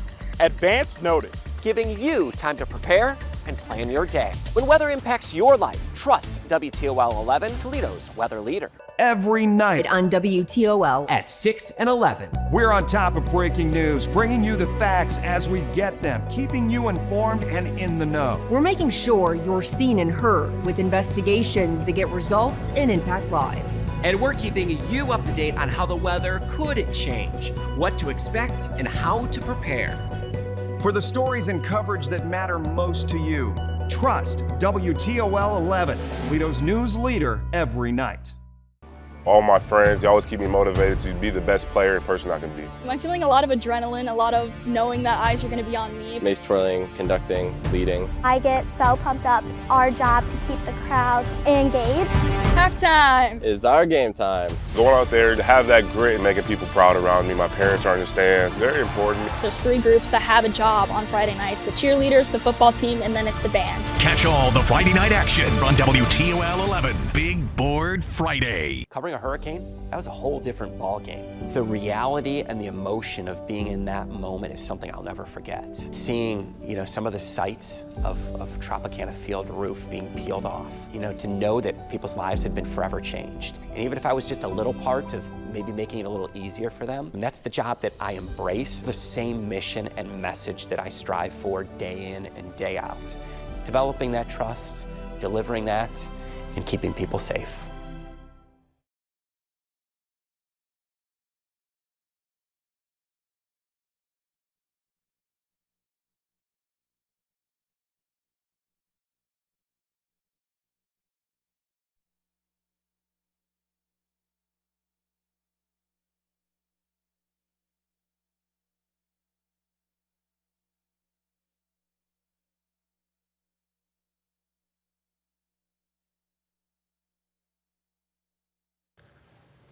Thanks for joining us for this Election Day update on WTOL 11. I'm Dan Cummins. And I'm Amanda Fay. We are right in the middle of special continuing election coverage on WTOL 11 Plus. And right now we want to get you updated on some of the big races of the evening. There are several local school districts hoping voters showed up and voted yes, including Toledo Public Schools. Here is the results we're seeing coming in so far on TPS. Maybe. Sophia Pericone is covering that issue for us. She's going to give us that update now. Sophia? Hey, Amanda. Yeah, so we have unofficial early voting numbers from the Lucas County Board of Elections. Those numbers are showing that 55% of early voters voted in favor of issue 19 and 44% voting against issue 19. Now, let's break down what exactly issue 19 is. It's a combined 5.8 mil levy and bond. Of that, 3.8 mil levy will go towards maintaining current costs for Toledo Public Schools, and the 2 mil bond would go towards special projects, building 3 new academies at the Scott Park campus, and bringing new opportunities to students, giving them those hands-on learning opportunities. Now, Superintendent Dr. Romulus Durant told me he calls that 2 mil bond a return on investment. He says it's investment in our community in building up the next generation. Now, again, we'll keep you updated on those results as we can continue to get those in. But for now, reporting live in North Toledo, Sophia Pericone, WTOL 11. Sophia, thank you so much. Springfield Local Schools asked voters to renew the district's operations levy. The current operations levy is expiring. The district uses funding from this levy to pay staff at every school building in the area. Since this is a renewal, it would not cost voters any additional money if approved. Very early in the voting, you see there the yes vote is leading 54 to 26. And the Anthony Wayne Local School District asked voters to approve new funding for day-to-day services. That 5-year levy would provide more than $3 million a year to the district. Leaders say they have not asked for new operational funding since 2013. Taking a look at that right now, we're at 53% yes votes right now. Thanks for joining us here for this election night update. We'll be back with another update at 9:26.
Welcome into our special coverage for the election here on WTOL 11+. I'm Dan Cummins. And I'm Amanda Fay. We'll be with you for the next half hour, going over the latest election results as we see them start to come in.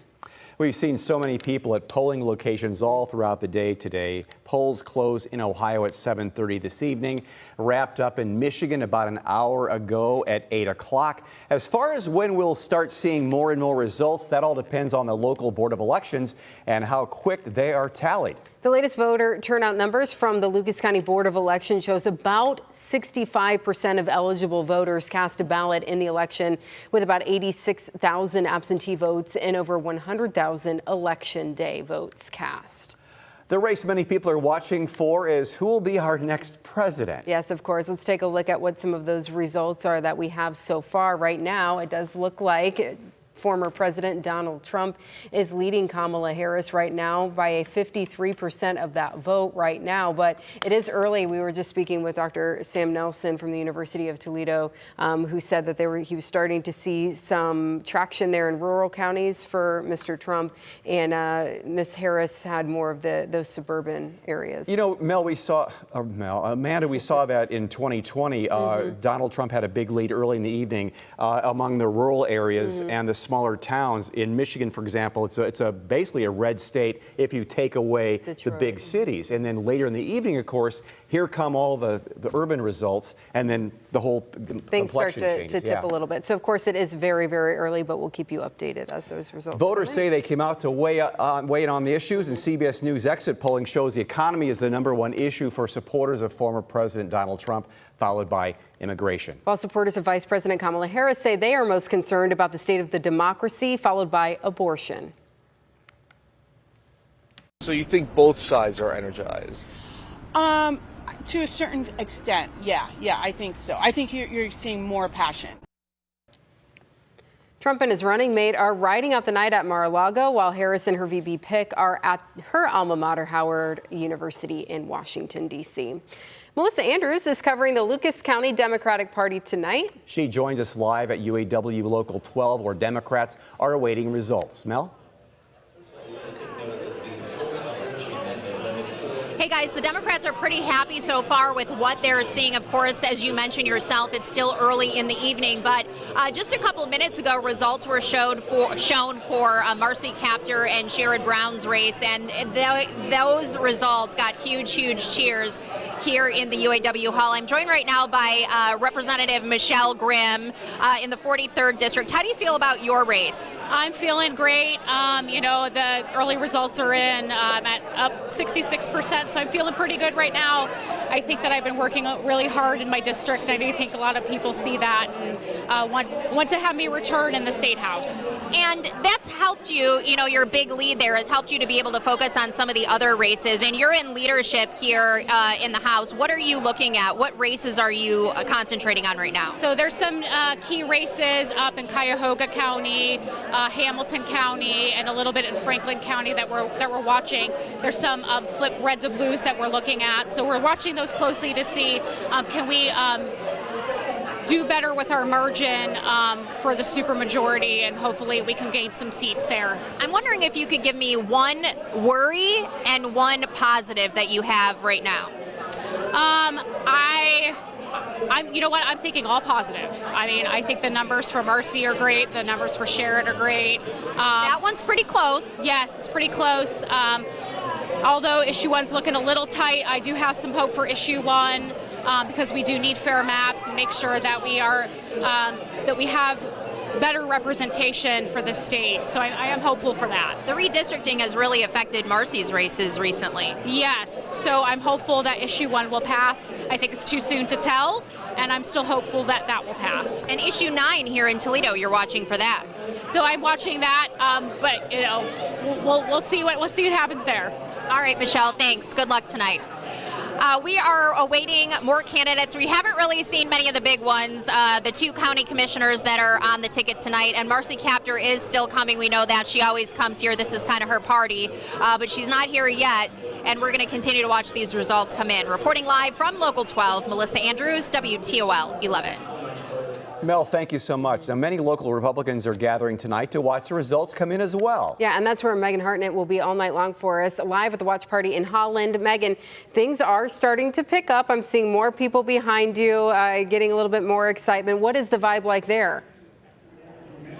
Right now, there's a lot of excitement, especially as more people and candidates are starting to arrive. And, I was speaking to the chair of the Lucas County Republican Party earlier, Barbara Orange, and she was saying just overall this election cycle has been really exciting for them. They've had a visit multiple visits from Speaker of the House Mike Johnson to Northwest Ohio. But I'm currently joined with Tom Winooski, who is running for Lucas County Commissioner against Pete Gerken. So just tell me, how are you feeling tonight? Yeah, we're feeling good. Some of the absentee ballots have been counted already, and we're doing well in Point Place, Oregon, Sylvania. Those were key areas that we were looking to target. So those we're optimistic, and I hope the voters realize there needs to be a change in the leadership of the county. The economy is down, but property taxes are up. The jail is overpriced. So there are a lot of things that enticed me to run, and we hope that the public also recognizes that. And when you were out speaking to voters, what were you hearing from them? Definitely that there needed to be an accountability. Right now, every county office is run by Democrats. I love the Democrats, have a lot of good friends, but that there wasn't that balance and definitely not the integrity with all the payouts that have been going on in the commissioners. So that's what we were hearing, and we hope it translates into a victory tonight. And is there anything else that you're hoping to see tonight or that you're expecting? I think, if anything, I just want... I'm hoping that we can all accept what comes through. Win, lose, or draw, I am happy to have served as a council member, and I was happy to have tossed my hat in the race this time around, because I think the public needs to have two viable candidates for something like this. And again, win, lose, or draw, we're so happy it's in God's hands now. Well, thank you so much, Tom. We're going to be keeping you updated throughout the rest of the night, and as we, are hoping to see more of the candidates get here. Reporting in Holland, Megan Hartnett, WTOL 11. Megan, thank you. Every voter in Ohio had the chance to decide on how Ohio's legislative and congressional districts will be drawn. We heard Michelle Grimm talking about that just a minute ago. State Issue 1 is a proposed constitutional amendment, of course. It would create a 15-member citizen committee, which would be in charge of drawing district maps and hopefully end the gerrymandering. And there right now, no is what the voters are saying. Early on, of course, the committee would be made up of 5 Republicans, 5 Democrats, 5 independents. If approved, it replaces the current redistricting commission, which is made up of state lawmakers and elected officials. Right now, it is not going. And all Toledo residents got to vote on a proposed change to the city charter. There you have, yes, the measure would, on the ballot, would increase the number of consecutive terms a mayor could serve from the current 2 to the proposed 3. Mayor Wade Kapsakavich is serving his 2nd term. He could serve a 3rd if he wanted to. If approved, the term limit for the mayor would then match the current term limit in place for members of Toledo City Council. Lucas County voters were also being asked to approve new funding for senior services. The Area Office on Aging had a measure on the ballot, which includes a renewal and an increase in funding. That increase would raise an additional $8 million a year and would cost the owner of a $100,000 home an extra $28 a year. Right now, we're taking a look at, it seems that the yes votes have the edge right now with 58% of what is being tallied so far. Lucas County voters were also asked to approve new funding for children's services. LCCS has a $1.5 million levy on the ballot, and if approved, it would raise nearly $14 million a year.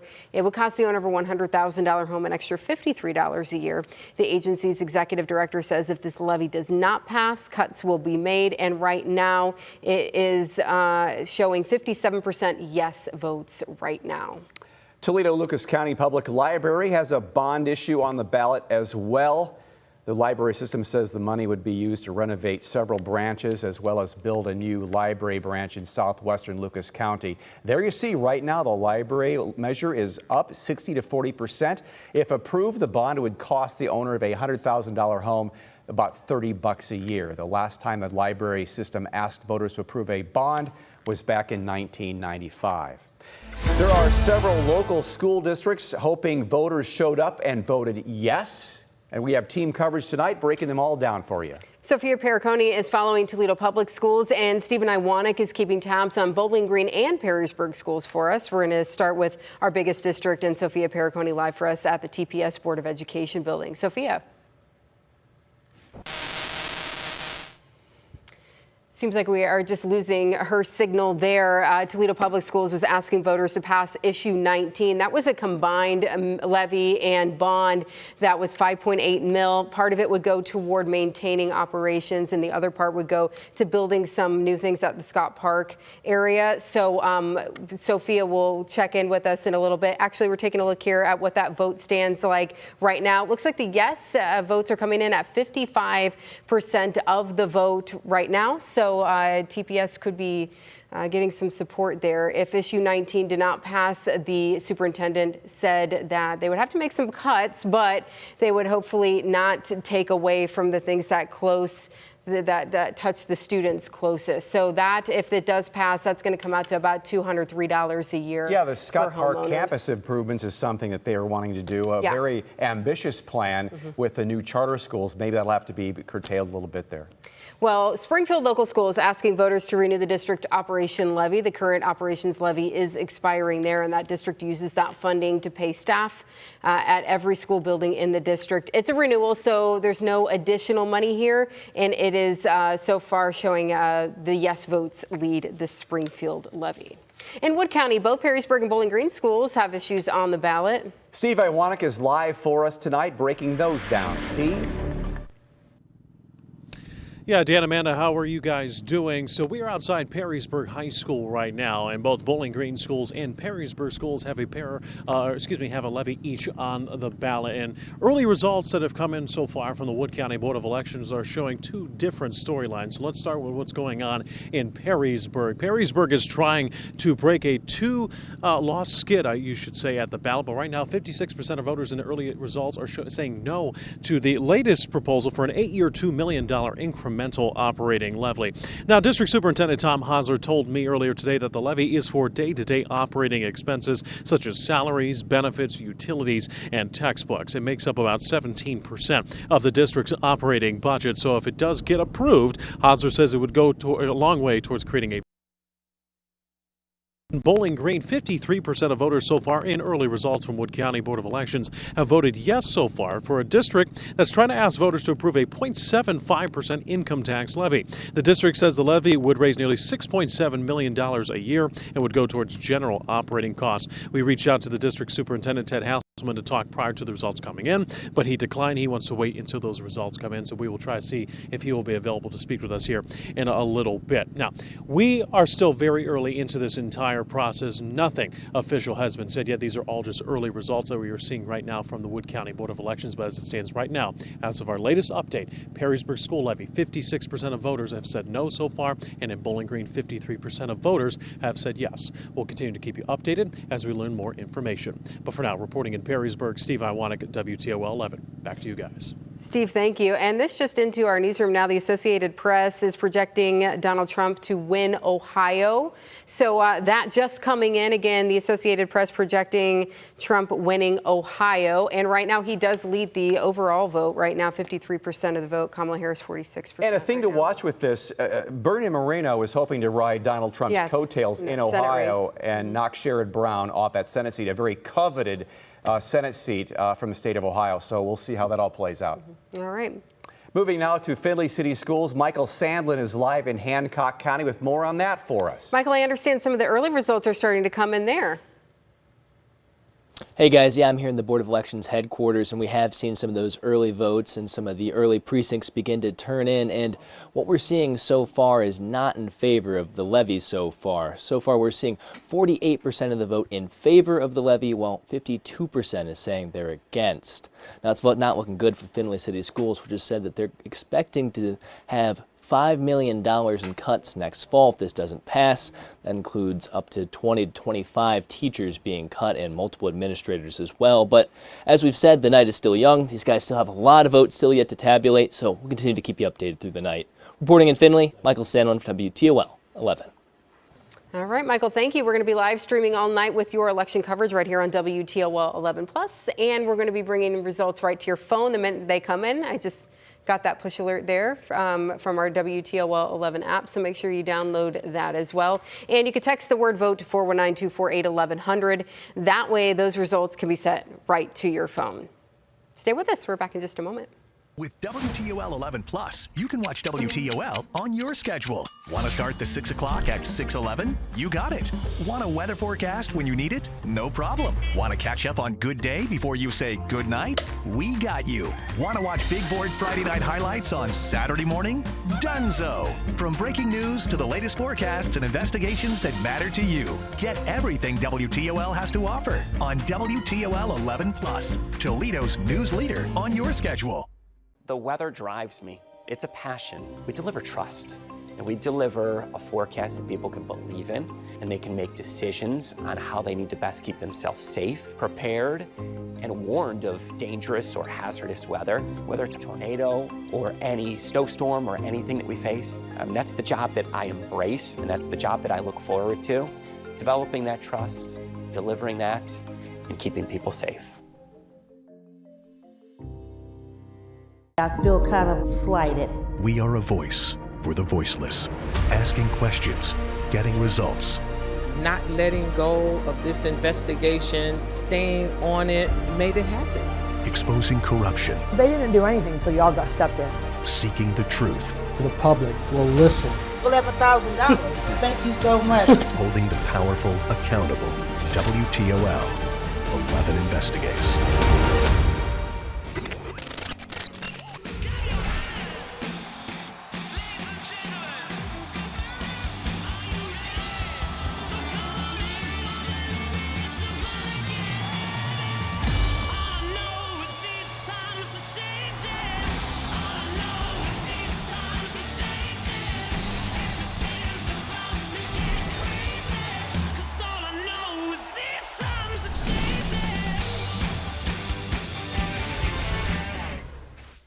As your team of meteorologists at WTOL 11, our #1 priority is you. Working around the clock, so you know when the weather could change. Showing you how the weather will impact your day. Giving you the accurate information to keep you safe. Hour by hour and 10 days at a time. Get alerts on the go. With the WTOL 11 weather app. Advanced notice. Giving you time to prepare and plan your day. When weather impacts your life, trust WTOL 11, Toledo's weather leader. Every night on WTOL at 6 and 11. We're on top of breaking news, bringing you the facts as we get them, keeping you informed and in the know. We're making sure you're seen and heard with investigations that get results and impact lives. And we're keeping you up to date on how the weather could change, what to expect, and how to prepare. For the stories and coverage that matter most to you, trust WTOL 11, Toledo's news leader every night. All my friends, they always keep me motivated to be the best player and person I can be. I'm feeling a lot of adrenaline, a lot of knowing that eyes are going to be on me. Mace twirling, conducting, leading. I get so pumped up. It's our job to keep the crowd engaged. Halftime! It's our game time. Going out there to have that grit and making people proud around me. My parents are in the stands. Very important. So there's 3 groups that have a job on Friday nights. The cheerleaders, the football team, and then it's the band. Catch all the Friday night action on WTOL 11 Big Board Friday. Covering a hurricane, that was a whole different ball game. The reality and the emotion of being in that moment is something I'll never forget. Seeing, some of the sights of Tropicana Field roof being peeled off, to know that people's lives had been forever changed. And even if I was just a little part of maybe making it a little easier for them, and that's the job that I embrace, the same mission and message that I strive for day in and day out. It's developing that trust, delivering that, and keeping people safe.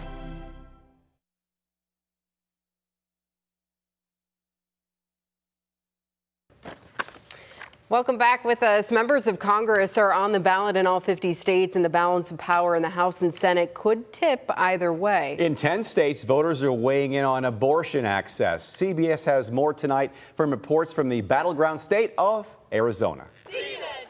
As polls opened across the country, congressional candidates from key races cast their votes. I'm asking people to vote for me again. 34 seats are on the ballot for the Senate that's currently controlled by the Democrats by a slim 2-seat margin. Democrats are up for re-election in 2 states Trump won in 2020, including Ohio, where newcomer Republican Bernie Moreno is challenging incumbent Democrat Sherrod Brown. It feels good. They're making a decision that's going to affect everybody, so we might as well do it together. Nearly a dozen races in battleground states like Montana, Michigan, Pennsylvania, and Arizona will decide which party will support or hinder a Harris or Trump presidency. Arizona State University professor Tom Riley studies confidence in public elections. The prediction, at least on the Senate, is that the Republicans have a better chance of taking control. All 435 seats in the House of Representatives are up for grabs, but CBS News estimates only a few dozen are competitive. But because of redistricting, those seats that normally wouldn't be competitive are now competitive. Right now, Republicans hold the chamber with a slim 4 seats, but Democrats are trying to chip away at that in razor-thin races in New York and California. In 10 states, voters will have a say on abortion access. In Nevada and here in Arizona, polling suggests some voters may back abortion rights and also vote for former President Donald Trump. My leading thing is national security. I think he has the right frame of mind for our country, but my individual rights are super important. Abortion rights measures in Florida, Montana, South Dakota, Nebraska, and Missouri will need Republican support to pass. The issue is expected to drive voter turnout overall nationwide. Danya Backus, CBS News, Phoenix. Now, before the polls opened, officials in every state have been extremely busy working to ensure that this year's election is the most secure ever. Take a look at this. An anti-scaling fence surrounded the White House. Similar protections are in place at both candidates' election night headquarters. Meanwhile, dozens of National Guardsmen will deploy in at least 6 states plus Washington, D.C., with hundreds more on standby. Law enforcement says they want to make sure those political battlegrounds don't become actual ones. Anybody who thinks it's time to play militia, F around and find out. Wow, and that's online, a quote of the day right there. Wow, yeah. Online, the white supremacist group, the Proud Boys, have warned they are, quote, locked, loaded, and ready for treasonous voter fraud. A lot of people made sure to cast their vote early this election here in Ohio. In fact, earlier this evening, Secretary of State Frank LaRose posted on X that Ohio has set a new statewide record for in-person early voting. That's even with numbers still coming in from some counties. LaRose also pointed out 68 of the 88 counties in Ohio passed previous numbers set in 2020. Now take a look at the presidential race and see who will be president. And of course, this is very, very early. This is 52 to 47%. Donald Trump leading Kamala Harris. Is that in the state or is that national? Must be the state. That's national there right now. The AP has called, or projected, I should say, Trump for the state of Ohio. So we do know that, but that isn't much of a surprise there. And another big race, the Democratic Senate race, Sherrod Brown running for re-election against Republican challenger Bernie Moreno. Take a look at that. It looks like Moreno is winning right now, or leading, I should say, right now, 50% of that vote. Sherrod Brown's 47%. And there's a Libertarian candidate on the ballot as well, taking 3% of that vote. Again, Bernie Moreno riding Donald Trump's coattails in the state of Ohio. We'll see if that may make a difference for him. A lot of money was spent on that race, about half a billion dollars is what Bernie Moreno was saying 2 days ago, yeah. Now, another big local race that could have an impact on the balance of power in Washington is Congresswoman Marcy Kaptur running for re-election against Republican challenger State Representative Derek Merrin. Marcy Kaptur is the longest-serving female in Congress. She has been serving since 1983. I was a young guy when she was elected. Wow, and she's leading right now, Derek Merrin, 50%. We'll be back with more results right after this. Stay with us.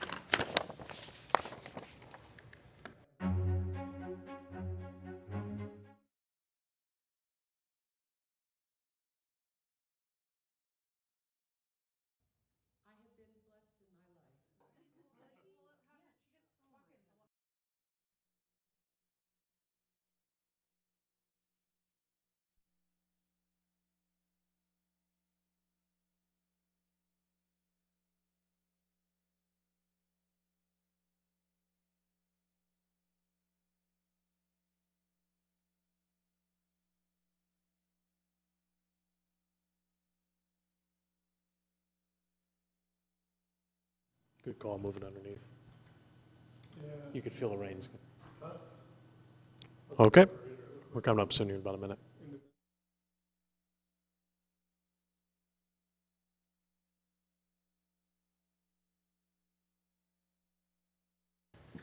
Good evening and thank you for joining us for this Election Day update on WTOL 11. I'm Dan Cummins. And I'm Amanda Fay. Polls in Ohio and Michigan are now closed. Lots of school districts have school levies on the ballot, including Perrysburg and Bowling Green school districts.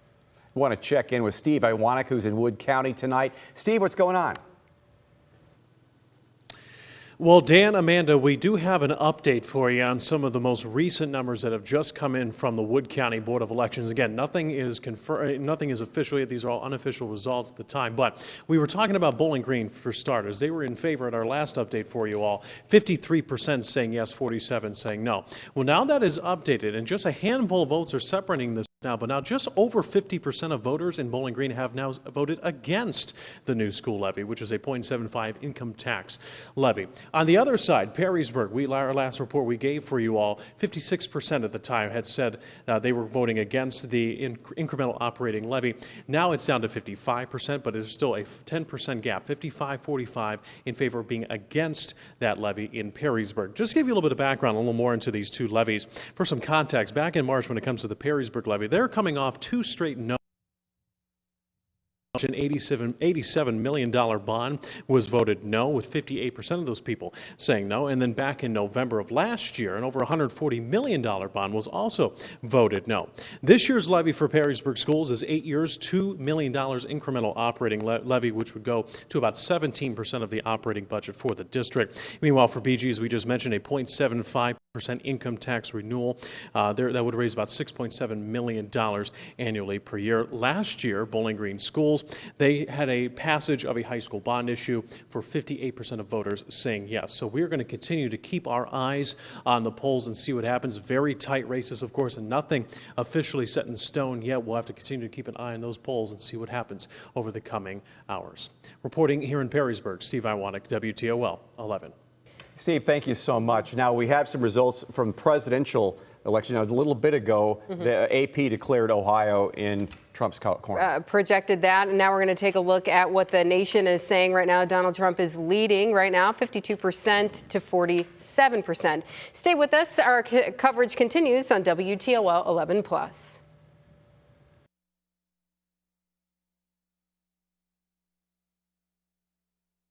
With WTOL 11 Plus, you can watch WTOL on your schedule. Want to start the 6 o'clock at 6:11? You got it. Want a weather forecast when you need it? No problem. Want to catch up on Good Day before you say good night? We got you. Want to watch Big Board Friday night highlights on Saturday morning? Dunzo. From breaking news to the latest forecasts and investigations that matter to you. Get everything WTOL has to offer on WTOL 11 Plus, Toledo's news leader on your schedule. The weather drives me. It's a passion. We deliver trust, and we deliver a forecast that people can believe in, and they can make decisions on how they need to best keep themselves safe, prepared, and warned of dangerous or hazardous weather, whether it's a tornado or any snowstorm or anything that we face. That's the job that I embrace, and that's the job that I look forward to. It's developing that trust, delivering that, and keeping people safe. I feel kind of slighted. We are a voice for the voiceless, asking questions, getting results. Not letting go of this investigation, staying on it, made it happen. Exposing corruption. They didn't do anything until y'all got stepped in. Seeking the truth. The public will listen. We'll have $1,000. Thank you so much. Holding the powerful accountable. WTOL 11 investigates.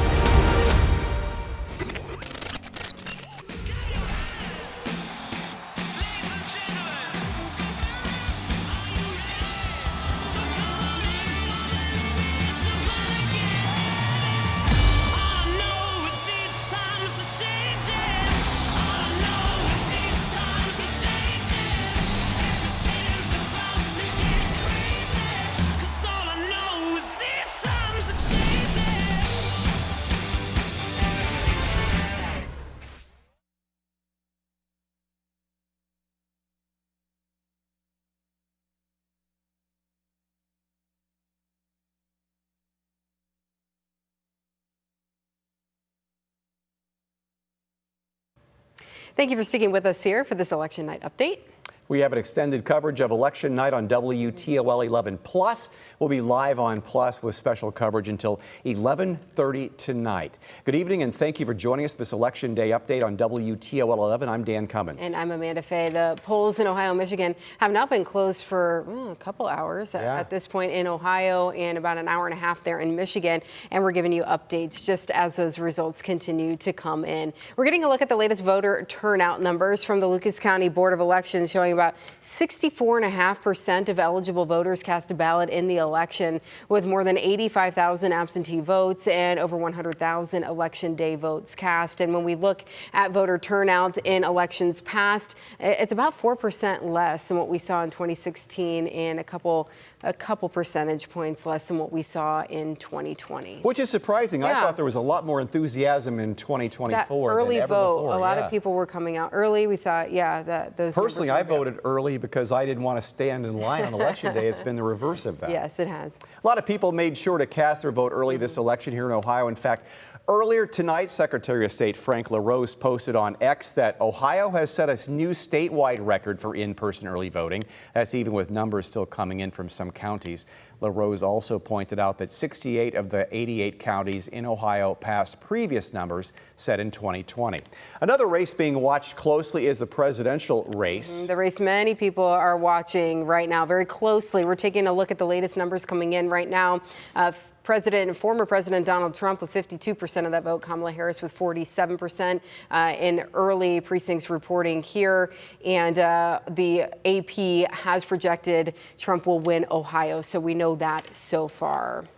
Former President Donald Trump and First Lady Melania cast their ballots in Palm Beach, Florida today. Trump told reporters he's confident in his 2024 campaign. Vice President Kamala Harris campaign sources tell CBS News the VP is remaining calm and optimistic, adding she knows how close the race is and will be. Natalie Brand is CBS News Washington and Bradley Blackburn in Florida. In radio interviews today, Harris noted that the first office she ever ran for was freshman class representative at Howard University. So this is a full circle moment for her. We've got live team coverage for you tonight. Melissa Andrews is covering the Lucas County Democratic Party tonight. Amanda? Yes, and Megan Hartnett is going to join us live at Holland Gardens where the Republican Watch Party is going on. But we want to first check in with Melissa, who is at UAW Local 12, where Democrats are awaiting those results. Melissa, I know you chatted with Michelle Grimm a little bit earlier before. It looked like things were moving in a positive direction for her. Have you seen Congresswoman Capter arrive just yet? No, we haven't, Amanda, but she usually gets here around 9:30, 10 or so on election nights. Wanted to let you know that we had to push way back because we were getting pretty crowded over there. It's a pretty big party. You can see right now the Ken Walls team, Ken Walls for Judge, they're all taking a picture. Want to point out, too, we saw here on the big screen when the Marcy Captor and Sherrod Brown latest results were read, the cheers were not as big as they were the first time for Marcy Captor because that race is tightened up just a bit. One of the local races that we're watching is for Lucas County Children's Services. This is new money. I want to bring in Randy Muth. You guys are pretty positive right now. Yeah, we are. You know, Lucas County has always recognized that communities thrive when their children thrive, and they've been very supportive of our levies in the past, so we're feeling good. You think, too, everyone's very aware of the drug problem out there, the epidemic that's going on. Do you think that's one of the reasons that people really want to support Lucas County Children's Services because they think, well, who's helping these children, if not you? Yeah, absolutely. That's a good point. We say that children are the invisible victims of the heroin epidemic. A lot of people see the drug overdoses and the effects that it has on the parents, but they don't realize what it does to the children. And when that happens, we're the ones that come in and take care of them. What are you guys going to be able to do with this new money? Well, this new money is brought about by the federal regulations that have doubled the costs that it costs us to raise and support the abused and neglected children who, through no fault of their own, are the most traumatized children in the county. And that problem's really not going away. In fact, it was heightened during and after the pandemic, right? Absolutely. All right, Randy, thanks so much. Good luck to you tonight. We're still awaiting those results, but right now it's looking pretty good for Lucas County Children's Services. Democrats really taking a hold here. We're looking at some of these local races. They're looking really good. Both of the county commissioners' races are looking good for Anita Lopez and Pete Gherkin. We've got Mac Driscoll. He is the at-large candidate that's running again for Toledo City Council. His race looks very good. No surprise, Lucas County is very Democratic.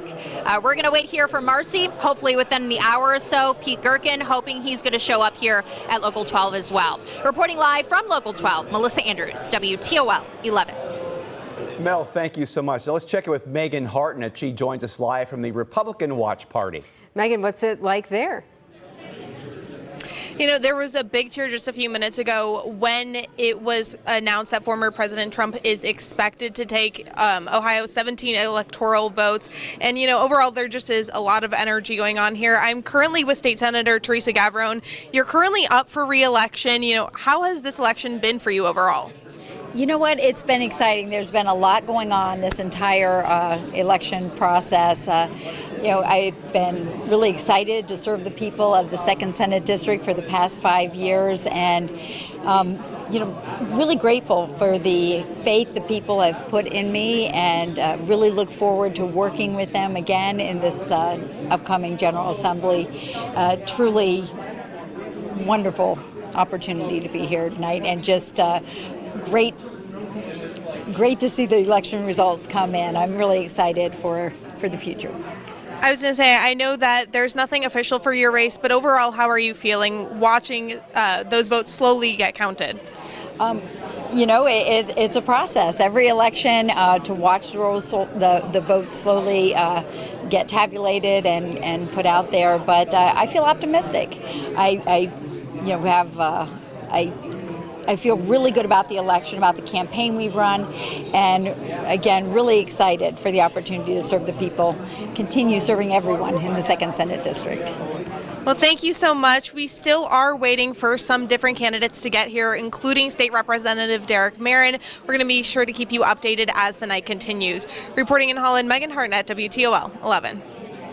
Megan, thanks so much. Every voter in Ohio gets a chance to decide how Ohio's legislative and congressional districts will be drawn. State Issue 1 is a proposed constitutional amendment creating a 15-member citizen committee which would be in charge of drawing district maps. And right now, the no votes have the edge, 54% of the vote to 46% of people voting in support of Issue 1. The committee would be made up of 5 Republicans, 5 Democrats, 5 independents. If approved, it would replace the current redistricting committee, which is made up of state lawmakers and elected officials.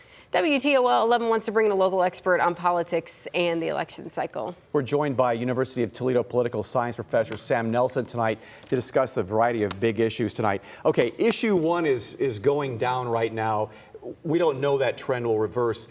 Was this thing dead on arrival, you think, from the get-go?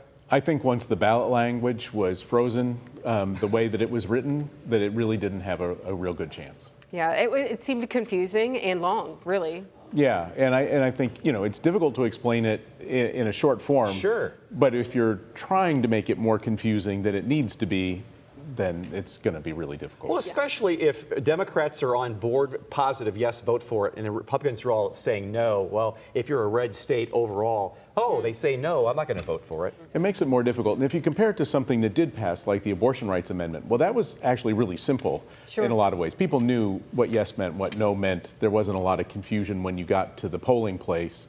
You could just scan it and you understood it. And this was not like that. Yeah. And I don't think everyone, even though they're parties, I don't think everybody is a cookie cutter this way or not that. You know, there are pro-choice Republicans out there too, and vice versa with Democrats.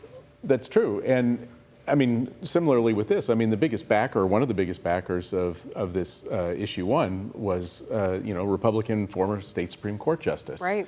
So, you know, there was some bipartisan support for this, and I think the confusing language is the thing that really sunk it. They may take another go at it, perhaps. I would imagine that's common with a failed amendment, is you take another crack at it a couple of years later. Rewrite that a little differently. Now, I think since we last spoke with you, the Associated Press projected Trump to win Ohio, 17 electoral votes. Not a surprise there. No, not a surprise at all, and it's looking like it's playing out almost exactly where the polling averages were suggesting it would end up.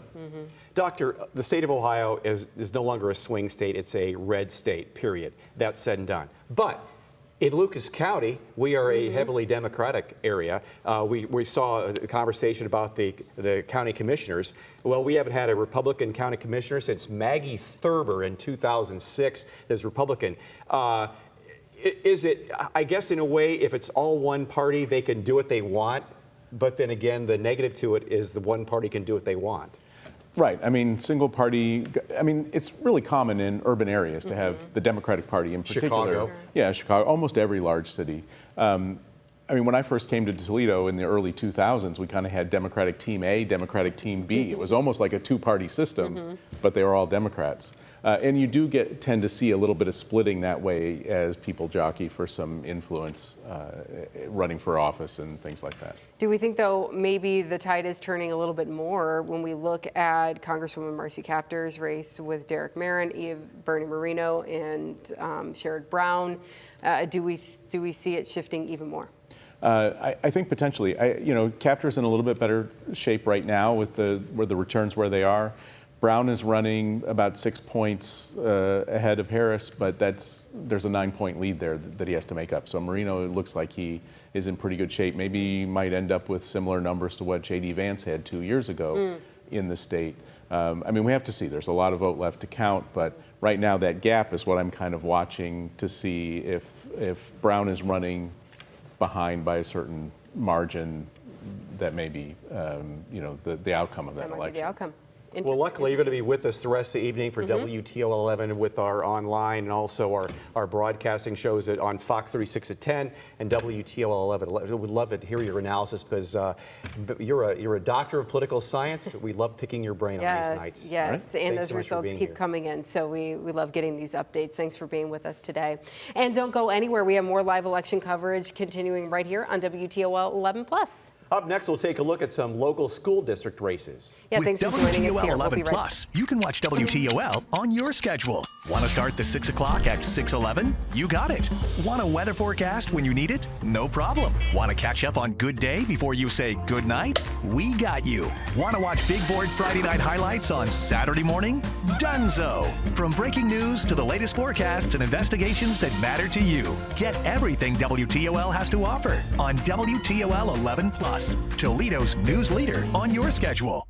The weather drives me. It's a passion. We deliver trust.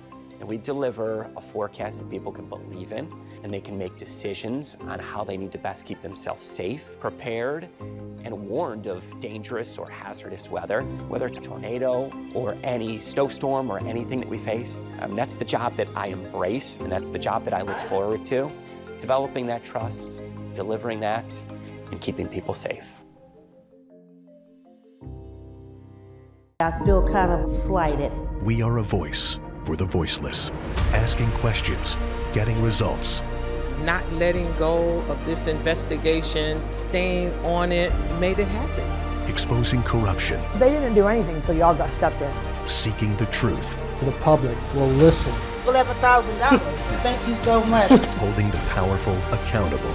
WTOL 11 investigates.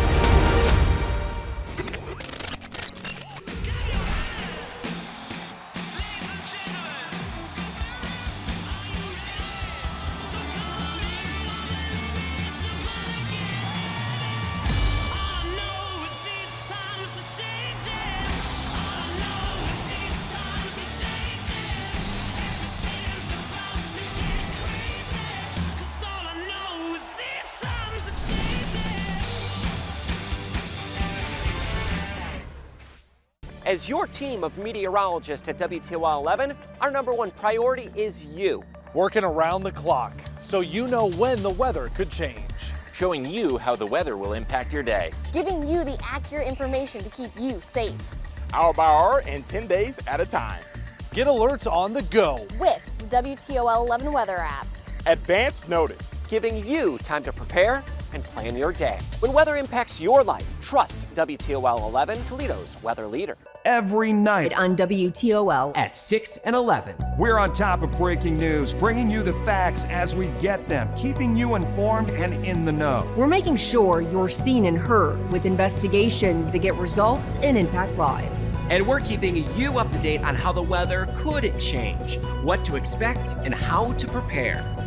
For the stories and coverage that matter most to you, trust WTOL 11, Toledo's news leader every night. All my friends, they always keep me motivated to be the best player and person I can be. I'm feeling a lot of adrenaline, a lot of knowing that eyes are going to be on me. Mace twirling, conducting, leading. I get so pumped up. It's our job to keep the crowd engaged. Halftime! It's our game time. Going out there to have that grit and making people proud around me. My parents are in the stands. Very important. There's 3 groups that have a job on Friday nights: the cheerleaders, the football team, and then it's the band. Catch all the Friday night action on WTOL 11. Big Board Friday. Covering a hurricane, that was a whole different ball game.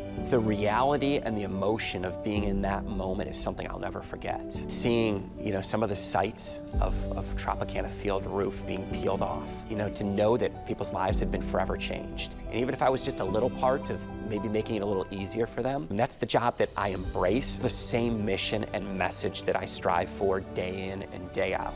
It's developing that trust, delivering that, and keeping people safe.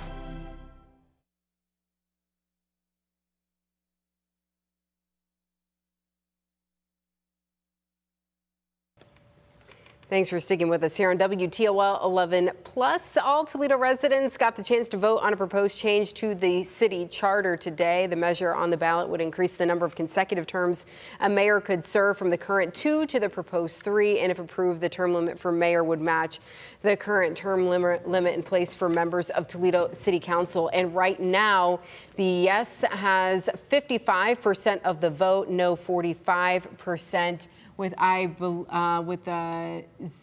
a small amount of those precincts reporting. If this holds up, Wade Kabzikavich would be free to run for a third consecutive term, which would be fair, I guess, looking at it, because the city council could go 3 straight terms. And it seems like that's what the voters are agreeing to right now. Lucas County voters also being asked to approve new funding for children's services. LCCS has a $1.5 million levy on the ballot. We heard from their Randy Muth, CEO just a moment ago. LCCS has a $1.5 million levy. If approved, it would raise $14 million a year and cost an owner of a $100,000 home an extra $53 a year. Now, you see it's overwhelmingly passing, and it's been surprising tonight. A lot of these levies that will cost homeowners money are all passing as of right now. That could change, of course. Given the climate, you'd think coming out of COVID, coming out of a inflation time, people just wouldn't want to be spending their money, but they are thinking in terms of the big picture, helping others. Yes, help LCCS as of right now. And you mentioned this, the Toledo Lucas County Public Library, one of those that had a bond issue on the ballot as well. Look at that. Wow. 60% of voters saying yes to that as of right now. The library system says that money would be used to renovate several branches as well as build a new library branch in southwestern Lucas County. If approved, it would cost the owner of a $100,000 home just over $30 a year. The last time the library system asked voters to approve a bond was back in 1995. Now we've got live coverage across the area. Sophia Perricone, Steve Iwanek, and Michael Sandlin covering school levies. Yeah, each of these communities decide whether to approve new money for their school districts. Let's go first to Andre Norris, who joins us in the studio this evening. Andre, Tecumseh Schools also has a levy on the ballot. Yes, they do, Dan and Amanda. With polls closing in Michigan 8 at 8, district leaders are waiting for results to start rolling in. The Board of Elections in Adrian is where all votes across Lenawee County are being counted. Ballots from Tecumseh will include the district's sinking fund levy. If passed, it would allow the district to pay cash for repairs without incurring debt. That's according to district leaders. They say the money will be used for things like replacing the school's roofs and other capital improvements. The district has struggled to pass previous bond issues, failing 2 separate times in 2022. We spoke with the district spokesperson today who says they're hopeful this levy will pass and the money is needed. This is something that the district needs to get done. We have a lot of stuff coming up. We have a lot of money that we're going to have to dedicate to our roofs, HVAC, the community pool, and that will come from our general fund if this does not pass. So a lot of relief tonight and into tomorrow on Wednesday if it passes. Now, even though polls closed over an hour ago, a Board of Elections official tells me they're not sure exactly when votes from the precincts will start arriving. We'll keep you updated as we learn more. Reporting in studio, Andre Noyes, WTOL 11. Andre, thank you. Toledo Public Schools has a levy on the ballot. It's the first in about 10 years. Sophia Perricone joins us live with more on Issue 19. Dan, Issue 19 is a combined $5.8 million levy and bond that would go towards maintaining current Toledo Public Schools operational costs and creating new ones. Now, we do have some unofficial early voting numbers in to the Lucas County Board of Elections. Those numbers show that about 55% of early voters voted in favor of Issue 19, while about 44% voted against it. Again, those are just unofficial early voting numbers. Now let's break this down a bit more. The $3.8 million levy that's part of Issue 19 would go towards maintaining current operational costs for TPS, while the $2 million bond would go towards new initiatives like building new academies at the Scott Park campus. When you're talking about an area such as Scott Park that had been underutilized since 1999, to be able to see it revitalized in the way that we're doing, we're trying to create that downtown momentum within the center city. And so we're going to get right to work right after, the passage, and we're going to be excited to do things. And again, it's a lot of opportunity for our kids, to our future, but more importantly, our current generation. Now, I asked Superintendent Dr. Romulus Durant what would happen if this does not pass tonight. He said there would be some restrictions, but the district would do its best to keep those far away from students.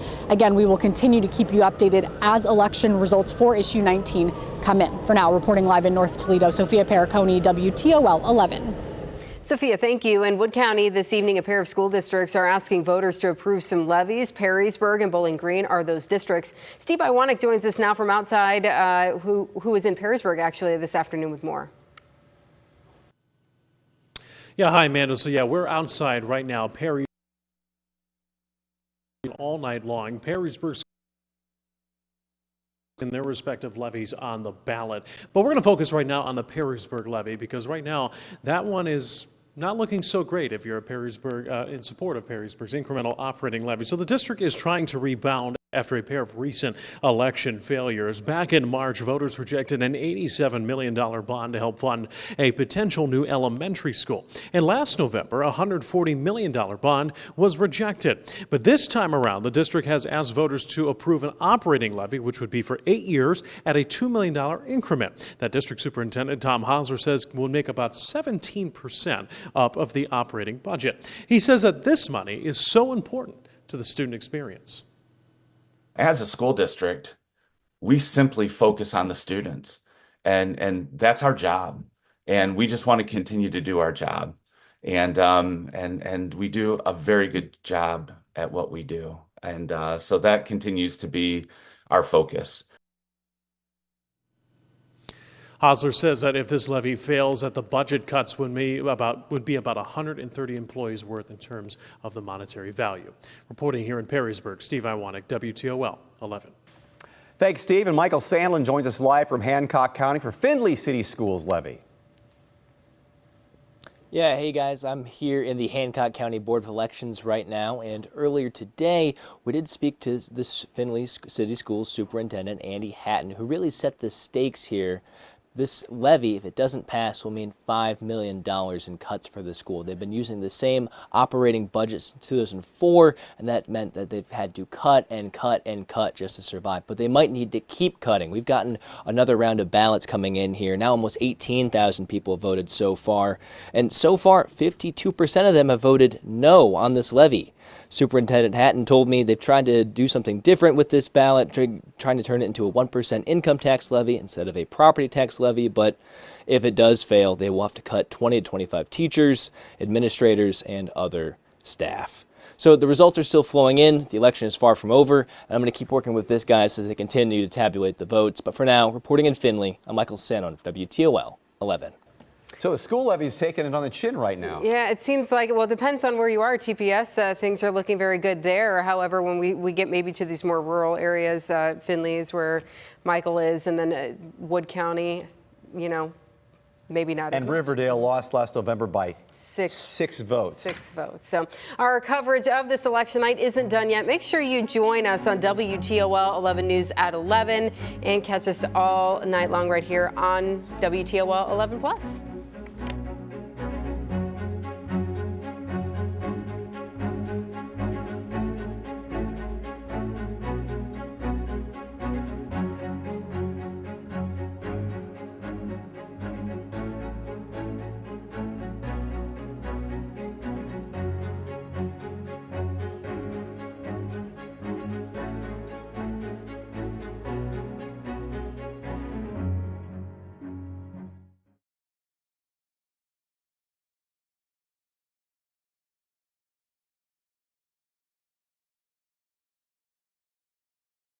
Well, good evening, and thank you for joining us here on this Election Day update on WTOL 11. I'm Jeff Smith. I'm Kaylee Marintet. We're giving you an update on election results as we continue our election coverage on WTOL 11 Plus. Right now, we want to check in with Sophia Pericone, who's covering the Toledo Public Schools bond levy. Sophia. Kaylee and Jeff, we have unofficial early voting numbers for issue 19. The Lucas County Board of Elections is showing that 55% of early voters voted in favor of issue 19, while about 44% voted against it. Again, these are all early voting unofficial results. Now, issue 19 is a combined 5.8 mil levy and bond. Of that, the 3.8 mil levy will go towards maintaining current operational costs for Toledo Public Schools, and the 2 mil bond will go towards new projects like building 3 new academies on the Scott Park campus. If passed, issue 19, of course, means additional money coming out of taxpayers' pockets. The 3.8 mil levy would cost the owner of a $100,000 home in Toledo about $133 per year, while the bond would cost the same homeowner about $70 per year. That's a total of about $203, or just about $17 per month. Again, we are still waiting for more results to come in, and we will continue to keep you updated as they do. But for now, reporting live in North Toledo, Sophia Pericone, WTOL 11.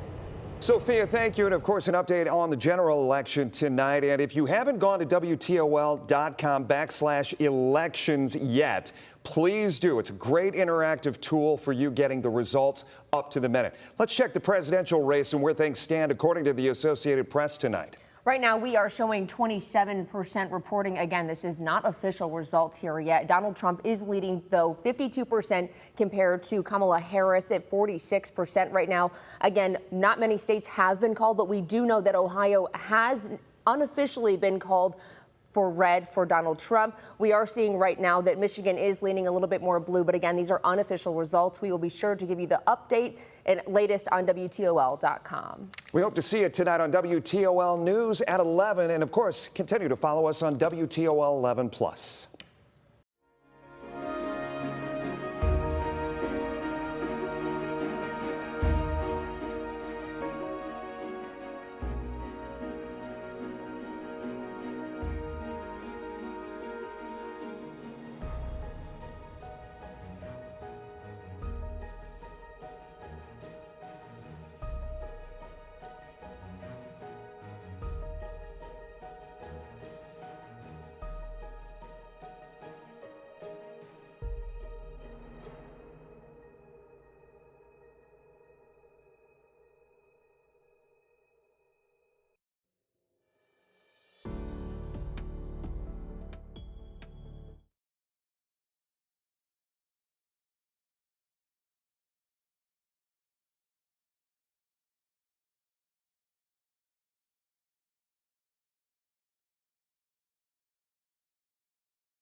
stories here on this election night tonight on WTOL 11 on Fox 36. I'm Jeff Smith. And I'm Kaylee Maritat. We have the latest on local and national races, as well as some early results. We'll have all that coming up. But first, we are going to check in with Chief Meteorologist Chris Vickers for a look at the weather. Chris? Here comes some rain that's going to finally make its way back into the area after a record-tying high today. Showers going to become more likely between now and midnight for many areas. And that rain chance is going to be with us overnight tonight. Early tomorrow morning. Steadier rain is showing up west of I-75, Defiance over into Williams County. Still, though, very warm across the area. Look at this for Election Day, November, upper 60s and lower 70s. Incredible warmth across the area. We tied a record high today at 76 degrees. One of the warmest election days we've ever lived through. A little cooler, but still a mild day Wednesday. The showers out of here by daybreak. Mixed clouds and sunshine. Highs anywhere from the mid to upper 60s. More of my 10-day forecast coming your way in just a little bit. Jeff, Kaylee, back over to you. All right, Chris, thanks. The Associated Press reported leading into today more than 82 million Americans had already cast their ballots. And locally speaking, Lucas County Board of Elections saying about 64% of registered voters turned in their votes. We have team coverage to keep you updated on all the major races in the area.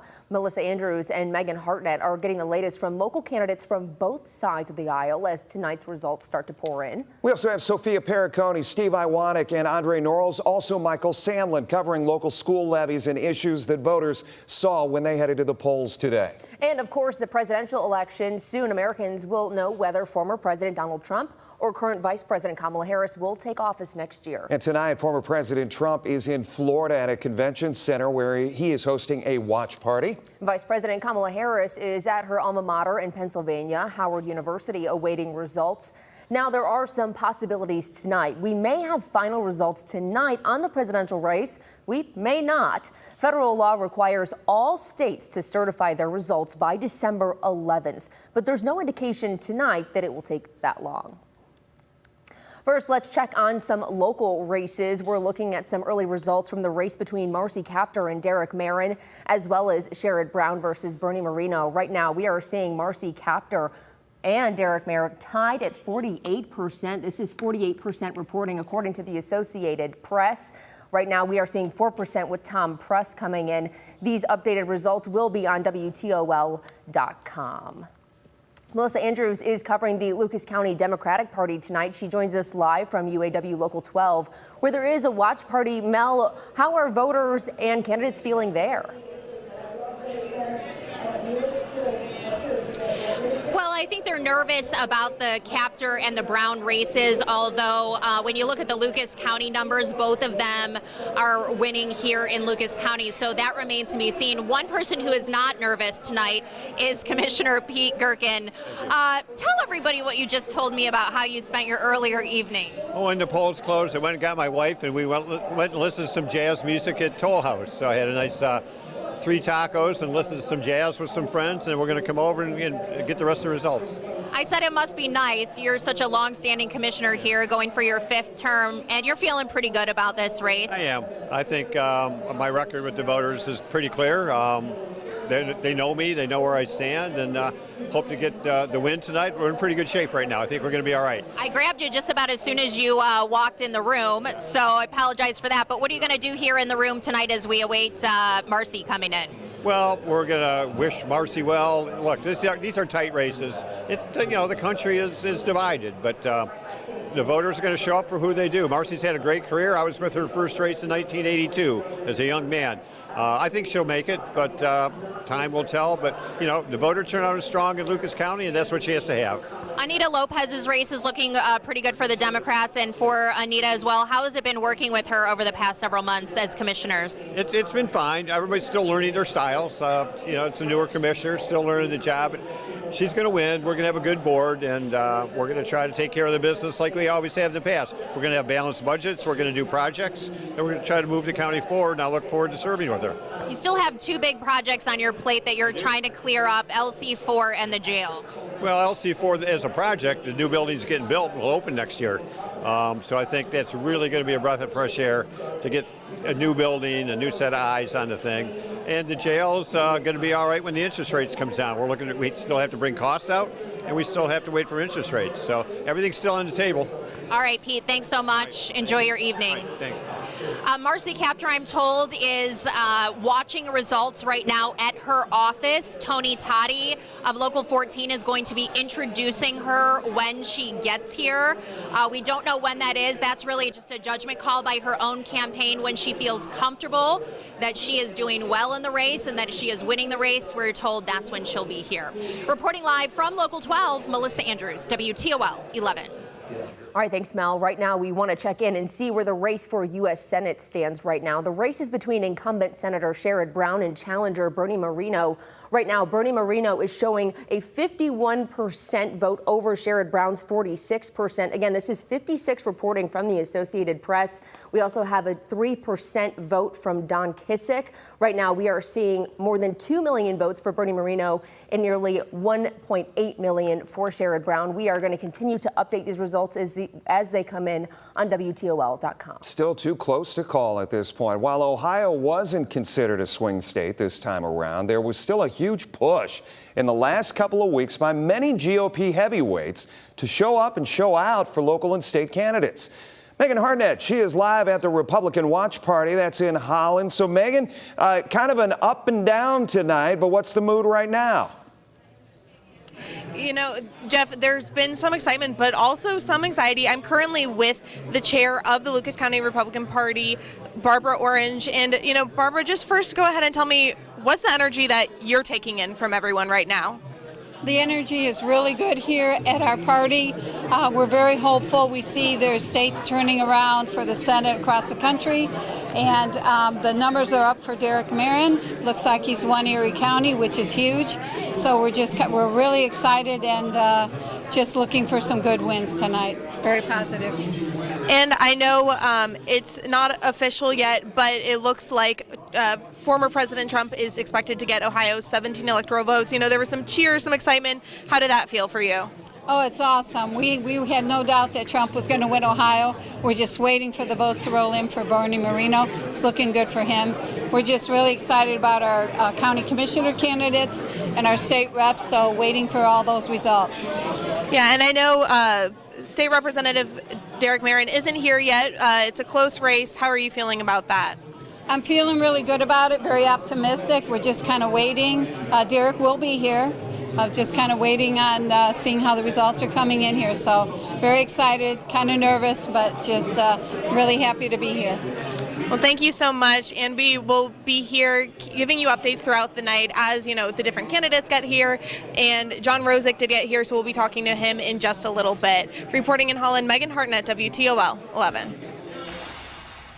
Votes are in. Now we wait. We're going to recap some of the issues voters in Lucas County got to decide on. Lucas County Children's Services are looking to voters to approve new funding. Right now, this is where the votes stand for that issue. 22% reporting from the Associated Press. Right now, 56% voting yes, 44% voting no. Again, this is for money going to the Lucas County Children's Services levy. This is new money that LCC is asking for. They're asking for a $1.5 million levy on the ballot. If approved, it would raise nearly $14 million a year. It would cost the owner of a $100,000 home an extra $53 a year. The agency's executive director says if this levy does not pass, cuts will be made. In fact, he told our Melissa Andrews just a little bit ago, he said he understands how supportive Lucas County is of things of this nature. We'll wait and see how that turns out. Toledo Lucas County Public Library with a bond issue on the ballot tonight as well. The library is saying the money would be used to renovate several branches as well as build a new library branch in southwestern Lucas County. The last time the library system asked voters to approve a bond was back in 1995. Let's take a look at the numbers as they are. 22% reporting from Lucas County Board of Elections tonight, but right now about a 15,000, almost 16,000 vote gap. Yeses are winning out on that one. Lucas County residents were also being asked to renew a levy for the Toledo-Lucas County Port Authority. The organization saying the funding helps to secure other funding sources for projects throughout the county. Let's take a look at that. 22% reporting once again. And tonight, that one a little bit tighter of a margin, just about 4,500 votes separating the yes and the no, but yes in the lead at this point. Moving from levies to candidates in Lucas County, there are 2 seats on the county commission up for grabs. Incumbent Democrat Pete Gerken is facing off against Republican challenger Tom Winooski for 1 seat. Gerken has been a county commissioner since 2005. Winooski is a former member of Toledo City Council. Right now, we are seeing 55,000 votes, nearly 56,000 votes for incumbent Pete Gerken. He is reporting at 55% compared to Tom Winooski at 45%. We will have these updated results when we get them in. Incumbent Democrat Commissioner Anita Lopez faced off against Republican challenger Tom Rosick. Right now, these are the results that we have for that race. Coming in on top is Anita Lopez right now. She is the incumbent, reporting at 58%. There is 57,000 votes in favor for her. On the Republican side, we have John Rosick, who is reporting at 42%, 41,000 votes coming in. Again, we will continue to update these numbers as soon as we learn more. Lopez was a former county commissioner, county auditor, and was appointed to the board in January when Tina Skeldon-Wozniak retired. Rosick has served on the Anthony Wayne Board of Education and Waterville City Council. Chris? We have rain that's coming down across parts of the area. More showers overnight tonight. Will it impact your Wednesday morning? Details on that coming up right after the break.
Well, for many of us, it's going to be a light, gentle rain that's going to be falling for the next couple of hours. Could pick up a little bit in the intensity with how dry things have been so far this autumn season. We're going to soak this rainfall up across the area, as much of it's going to fall overnight tonight into early tomorrow morning and gone by daybreak. Temperature-wise, we are very warm, low 70s from Findlay through Bowling Green over toward Toledo, where we have a little rain-cooled air and we could just barely call it rain-cooled air. We're back in the mid to upper 60s, still east of I-75. We've got the lower 70s, and maybe you sat outside this evening, you took a walk after work or dinner, and you enjoyed that very warm, record-tying weather we had. It was a windy day, still is, and winds will still gust occasionally 30 to 40 miles per hour.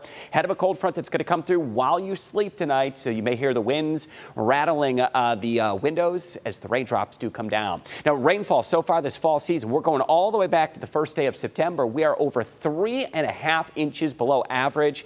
Extremely dry weather. In fact, this is the driest autumn season since 1994. It's been quite some time since we've been this dry across the area at this point in the season. Now, we still have more rain to get through tonight. Here's the clock as we move forward to 11 p.m. Rain is going to be spreading east of I-75. Those showers will still become more numerous between now and midnight and through early morning, 2 a.m. Could even include some downpours. Not out of the question. We get an isolated rumble of thunder, and winds could gust 30 to 40 miles per hour as that front comes through. Showers going to begin to taper off between 2 and 5 a.m.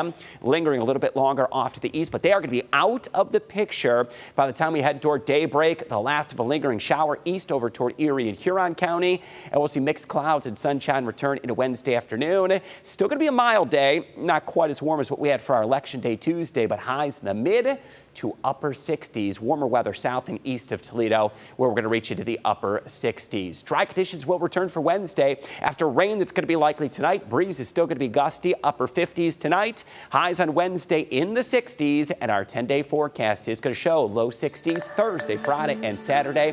Next rain chance beyond tonight on Sunday, and mild weather set to continue all the way through mid-November. Back over to you, Jeff. Chris, thanks. Our election coverage continues. Toledo Public Schools going on the ballot for the first time in a decade. Sophia Perricone, she has been checking on the ballot issue.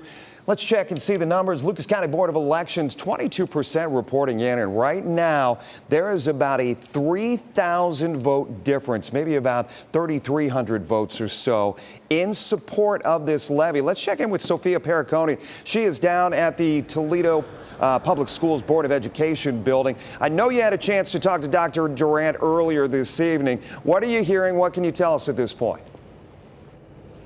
Hey, Jeff. Yeah, Dr. Romulus Durant was very hopeful for issue 19. He said he was at the polls today talking to voters about it. Now, let's break down what issue 19 exactly is. It's a combined $5.8 million levy and bond that would go towards maintaining current operational costs for Toledo Public Schools and creating new opportunities.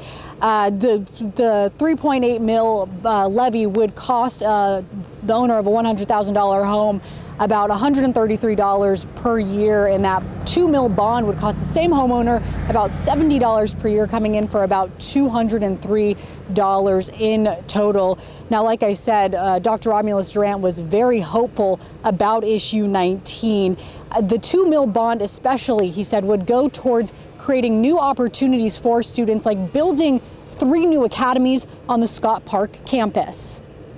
When you're talking about an area such as Scott Park that had been underutilized since 1999, to be able to see it revitalized in the way that we're doing, we're trying to create that downtown momentum within the center city.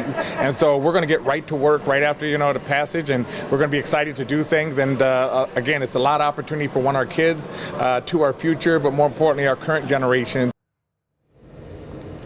And again, we are awaiting results still, but as Jeff just mentioned, we do have some early voting, unofficial early voting results from the Lucas County Board of Elections. Those numbers are showing that about 55% of early voters voted in favor of issue 19 and about 44% against it. We'll send it back to you guys inside. Stay right there. Still to come, our Steve Iwanek. He is in Wood County tonight with the latest on a pair of school levies there, BG, Perrysburg, what we're seeing in those results at this hour.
In Wood County, a pair of school districts are asking voters to approve some levies, Perrysburg and Bowling Green. Steve Iwanek will join us here in a second. First, we are going to check in with how numbers are doing and how so far the numbers are coming in. Right now, 51% voters saying no to Bowling Green School's income tax, 49% saying yes. So this is still a very tight race. We are going to check in with Steve Iwanek now, who's in BG. Any update on this, Steve? Well, Kaylee, as you just said there, those numbers are extremely tight, and I want to give you guys a breakdown of what this levy means going into tonight for Bowling Green School. So when we talked with the district, they told us that they're asking voters to approve a 0.75% income tax levy. The district says the levy would raise nearly $6.7 million a year and would go towards general operating costs. Last November, just over 58% of voters approved a levy to help build a new high school, and that came out. Voters rejected 4 previous construction levies. So it's going to be interesting to see if this one will get approved or not. Back to you guys.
Good evening, and thank you for joining us here on this Election Day update on WTOL 11. I'm Jeff Smith. And I'm Kaylee Maritet. We're giving you an update on election results here as we continue our election coverage on WTOL 11+. We are going to check in with Melissa Andrews.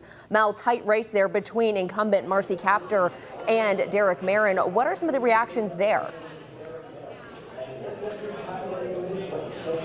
Well, I just asked the Lucas County Democratic Party Chair Skylar Beckwith, who I'm going to talk to here in a couple minutes live, what her reaction is to Brown currently losing to Moreno 46-51 and Kaptur in a dead heat 48-48. She says there's still a lot of populous counties to count. So we're going to get more on her opinion on that. But I will say that the room has quieted a bit. People are starting to pay more attention. They did give some boos when it was announced that Donald Trump had won Ohio, but I think they're really paying attention attention to those two races, Brown and Captor. Most of the local races are pretty much decided, but I want you to keep an eye on these two. I just heard the national media say two quotes that I think are interesting. If he's able to carve this out, it would be remarkable. That's in reference to Senator Brown, and it has been a tough night for Democrats in the Senate. So those are the two big ones. Tony Toddy with the UAW told me that he's really watching the Sherrod Brown race. So I guess the mood is dimming in those areas, although it's been locally a very, very good night here for Democrats. Reporting live at Local 12, Melissa Andrews, WTOL 11. All right, Melissa, thank you so much for that update. And of course, thank you for joining us here on WTOL 11. Really interesting as we continue to watch these numbers stream in. And a lot of these races, Ohio was kind of teetering a little bit between Harris and Trump, and then finally they called it for Trump, the Associated Press did. And as we look at these numbers here, the latest numbers, Kaylee, as you said and as Melissa pointed out, Bernie Moreno, 51% of the vote, Sherrod Brown, 45% of the vote. And then, of course, going back to the Captor and Marin race, 48 to 48, a separation. I'm doing some quick math here. Looks like a separation of about 600 votes. Wow. If you want to talk about a tight race here we go. Oh, here's the latest numbers here. We have, it was 48 to 48. Now we are seeing Captor up 49 compared to Marin's 47%. See, it's changing by the minute. It is changing by the minute. We were talking earlier at the 6 o'clock that we believe Captor has been reelected some 20 times, been in office since the 80s. 40 years. So it'd be really interesting to see if Marin would be able to knock Captor out of her seat. But we are getting results literally by the minute. It's changing. And as you pointed out, and we've said as the course of this day has played out, the Moreno and Brown race has been the most expensive race ever in the history of elections here in the United States. A lot of money, $500 million being poured into that race alone.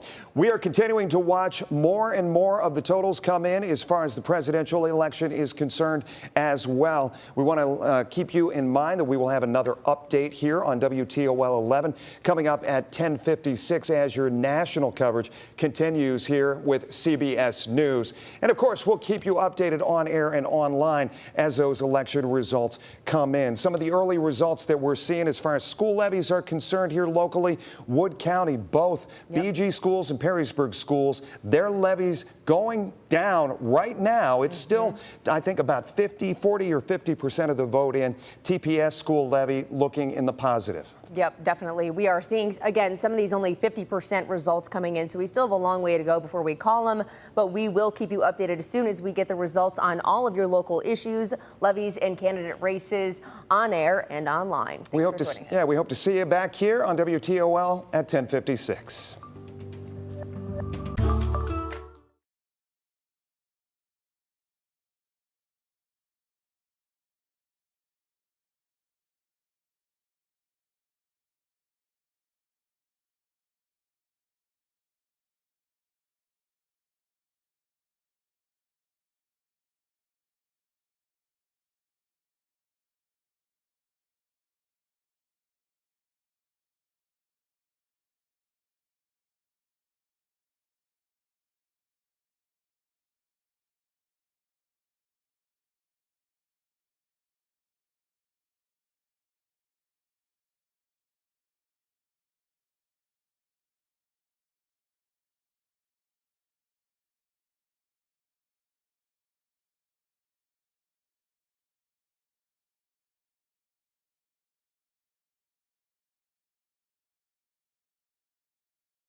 Sam, I think they're checking your microphone. Oh, yeah. Can you hear me? Yeah, count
staying up with us on this election night on WTOL Who can 11 sleep? on Fox 30. I know. I feel like I'm wired right now. We're not going to bed anytime soon, and it's only 10:30. Yeah. The time change didn't affect us at all. No, it's election week. Kaylee, Mary, and Ted, along with Jeff Smith here, glad to be with you as we continue to play out this historic day that we've been talking about for months leading up to this. We've got more election coverage on the way, but first, we're going to check in with Chris. He is checking that forecast, and we talk red states, we talk blue states, let's talk green states. Yeah, it's been some time since we've seen rain come down across northwest Ohio, and we had this hold off well until our polls were closed. We had a gorgeous election day. Now that rain, gentle rain beginning to fall as the breeze is warm and gusty across the region. It really doesn't feel like early November with how warm it was. In fact, record-tying warmth today. We do have a cold front, though, that's going to be headed into the area. So cold front west of us. Ahead of it, that's where we have the rain and the wind. So winds will be picking up along with the rain chance. It will be with us the next several hours. Still very mild, upper 60s, lower 70s. Another mild day tomorrow. In fact, we bumped these highs even up a little bit, mid to upper 60s into your Wednesday afternoon with dry weather expected. We'll have more on your 10-day forecast. Coming up, Kaylee, back over to you. All right, thanks, Chris. We're getting a look at some of the early results from the race between Tom Winooski and Pete Gherkin, as well as John Rosick versus Anita Lopez. Melissa Andrews is going to join us now. She is covering the Lucas County Democratic Party tonight. She joins us live from UAW Local 12, where there's a watch party. Mel, how's it going there? Well, the Lucas County Democratic Party is pretty happy when you talk about the local races. They've won pretty much everything they set out to win. They're still watching the state rep race with Josh Williams and Dave Blythe. That one is still on the radar, as well as issue 1, the redistricting issue, and of course those 2 races between Marcy Kaptur and Derek Marin and Senator Brown and Bernie Moreno. Very, very close. I'm joined right now with Skylar Beckwith. She is the chair of the Lucas County Democrat Party.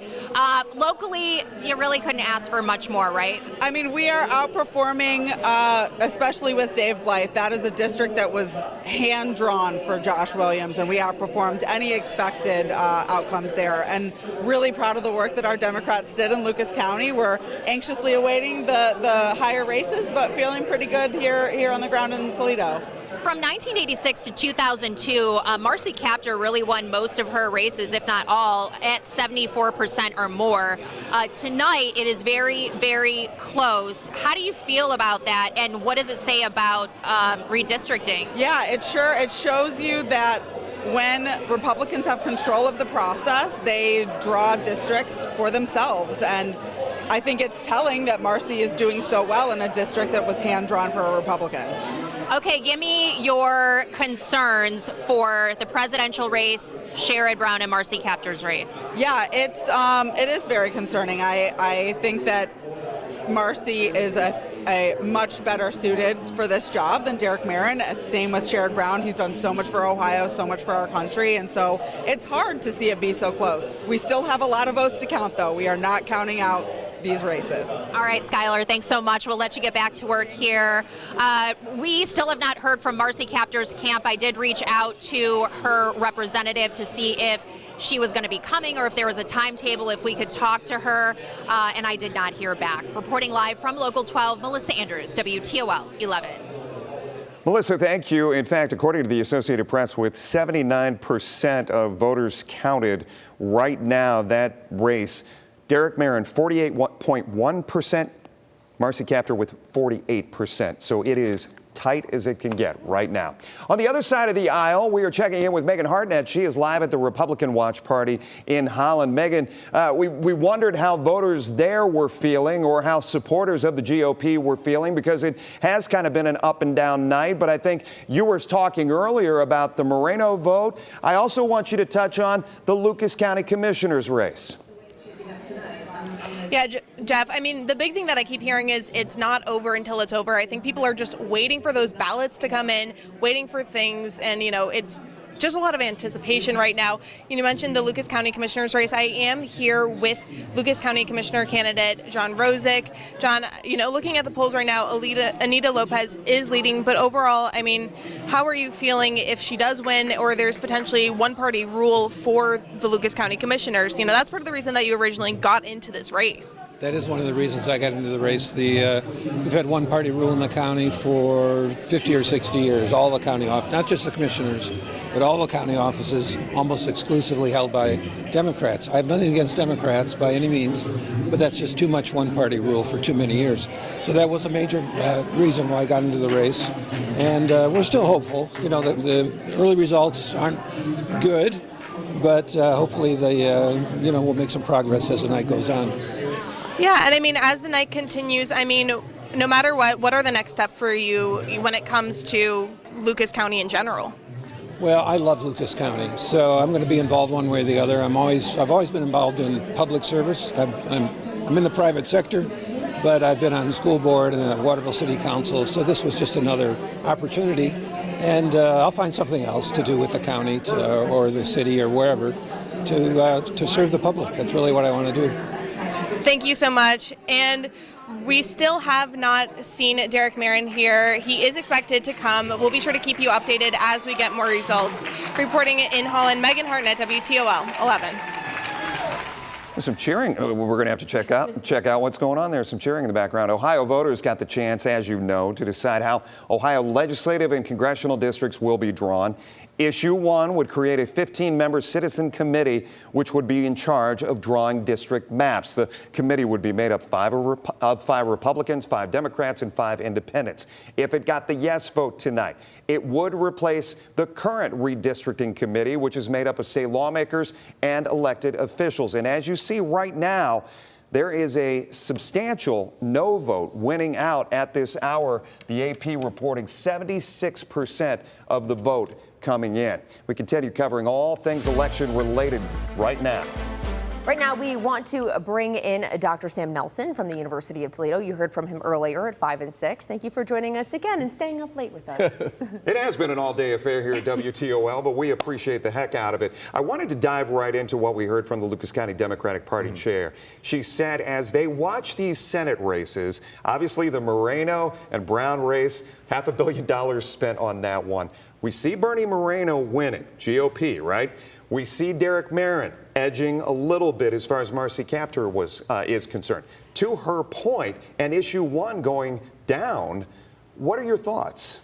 Well, issue 1 wouldn't affect the U.S. Senate race at all, but certainly the U.S. House races. Her point was redistricting and drawing those to benefit. Right. The state Senate seats really are gerrymandered right now in Ohio, and so the issue 1 would have led to new districts, many of which would have been more competitive and probably would have led to more turnover from incumbents to challengers. And maybe potentially a Democratic win, right? Probably not a Democratic majority because it's still a Republican majority state, but the Republican majority would be smaller in the state legislature, and that matters for the kind of policy that they can enact.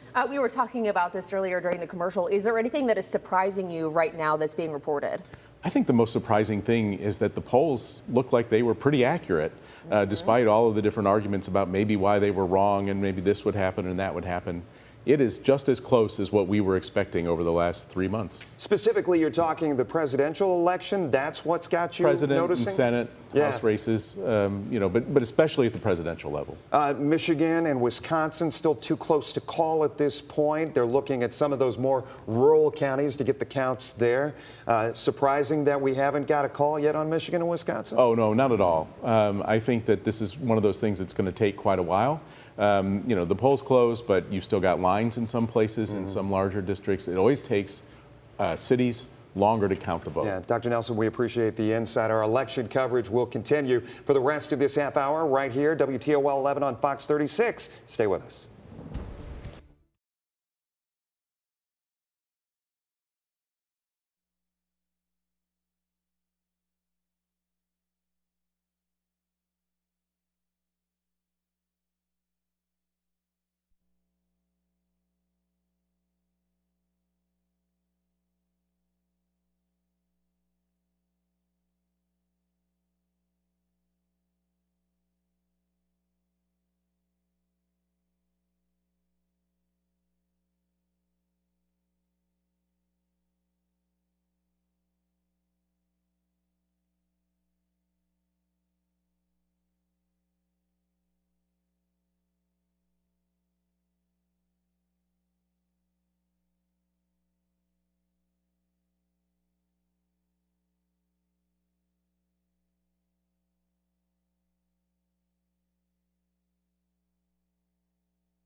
All right, man. Mic is on. Light will be on. We're coming up shortly.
The voters in Findlay got to decide on an income tax levy for Findlay City Schools. Its Board of Education has warned that the school would face potential cuts if it fails. We're going to check in with Michael Sandlin. Michael, it sounds like results are in for this. Yeah, Kaylee, 100% of the precincts have finally reported in here at the Hancock County Board of Elections, and the levy has failed, with 48% voting in favor and 52% saying no.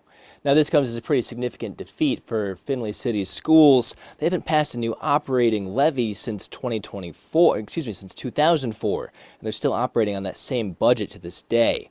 Now, they tried to pass a property tax levy back in 2020, but voters shot that down, which is why the district tried to pass a 1% income tax levy this time instead, hoping the fact that it wouldn't affect fixed incomes would bring in more appeal. But now, yet again, the people of Findlay have said they don't want any kind of tax increase, and Findlay City Schools Superintendent Andy Hatton says all they can do is respect the voters' wishes.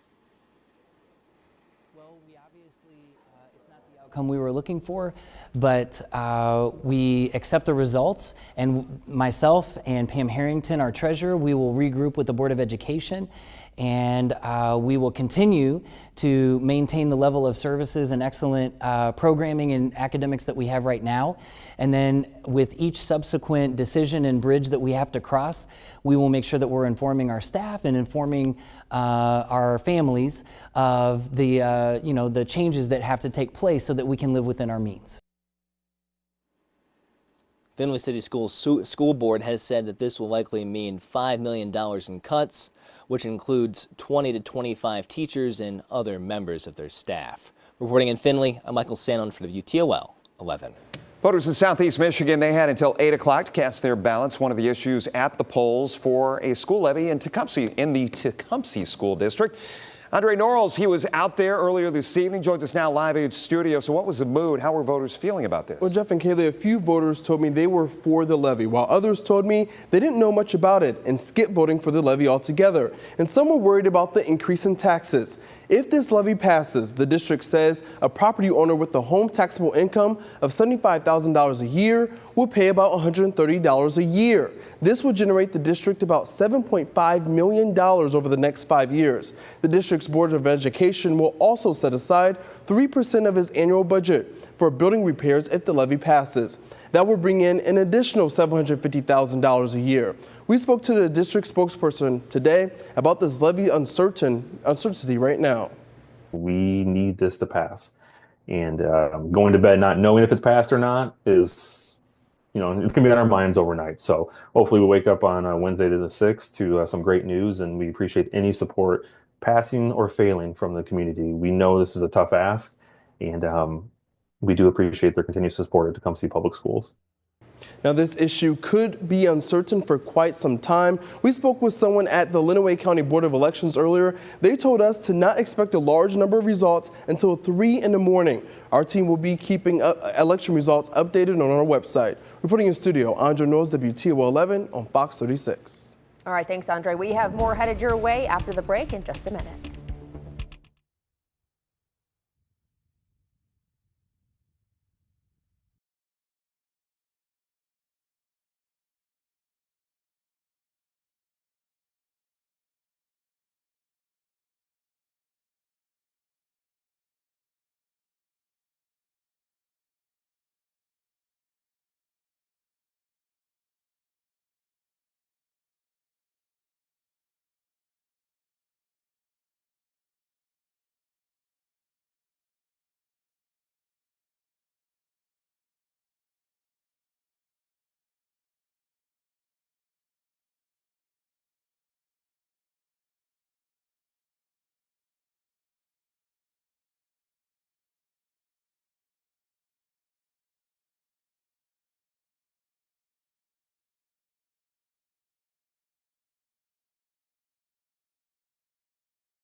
Well, it's a day that tied record warmth on your election day, 76 degrees, tying the record for the warmest day on the 5th day of November. And that warmth sticks around even with the rain that is occurring right now. Showers that have been extending across northwest Ohio, southern Michigan, back into central Indiana. Now, the cold front itself is actually still positioned west of Indianapolis over towards South Bend. And that's what's going to roll through the area as we go through the evening tonight. Now, temperature-wise, we're still very mild, upper 60s, right around 70 degrees. Rain beginning to pick up from Findlay to Bowling Green over toward Toledo, west into Fulton County, across parts of Henry County, where steadier showers now beginning to persist. It's still an evening, though. You could have the windows open. You hear the raindrops just beginning to come down, and the breeze that's picking up, temperature-wise, low 70s and upper 60s to the west, where that rain is beginning to pick up. Now, we have winds that have been gusting occasionally, 25, 30, even up to about 35 miles per hour. And as that cold front comes through, still may kick the breeze up tonight to about 40 miles per hour. So you may see an unsettled breeze as those raindrops still do come down across the area. Between now and about midnight, when that rain is going to continue to spread east of I-75. Showers could remain likely as we go through 2 a.m. Even a few steadier pockets of rain that are going to be shifting along and east of I-75. All totaled, a quarter to a half an inch of total rain is going to be anticipated, and that we do expect that showers will be ending as we get into your Wednesday morning. Upper 60s for Wednesday afternoon, and your extended forecast stays mainly dry the next several days, with Sunday being the next chance of rain as we get toward the end of the weekend. And we're still looking at above average temperatures the majority of that 10-day forecast. For the most part, a beautiful day to be out there and standing in line, just being out about town. Hey, we timed that rain out just right. We were dry all across the area for those that were out there at their polling location. Record warm today, at least a tie of it, 76, and we still stay mild over the majority of that 10-day forecast. Absolutely. Chris, thank you, and thank you for watching our election coverage on WTOL 11 News on Fox 36. Join us over on CBS for WTOL 11 at 11 for more. Have a good night.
Our WTOL 11 election coverage continues now as we bring you races around Ottawa County. Yeah, let's take a look. Republican State Representative Josh Williams is running for a new seat in the state legislature.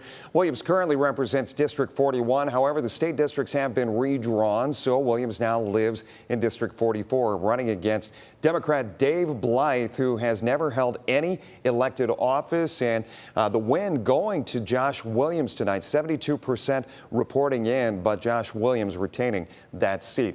State Senator Teresa Gavarone is up for re-election today as well. The Republican has represented District 2 in Columbus since 2019 when she replaced retiring Randy Gardner, and the win going to Republican Teresa Gavarone tonight.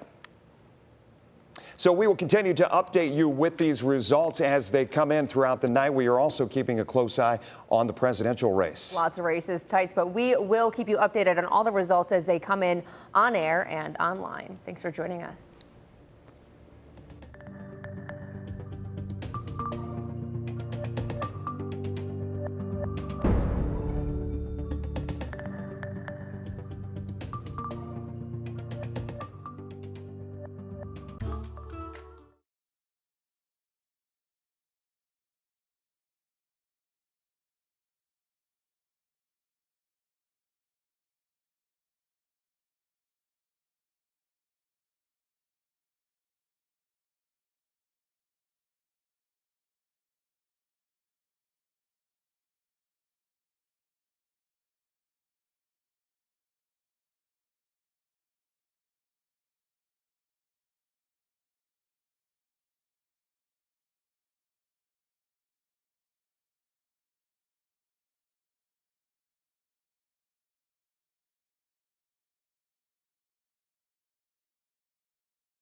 I would say this was the best campaign we ran. This truly represents the best of who we are. Have you voted already?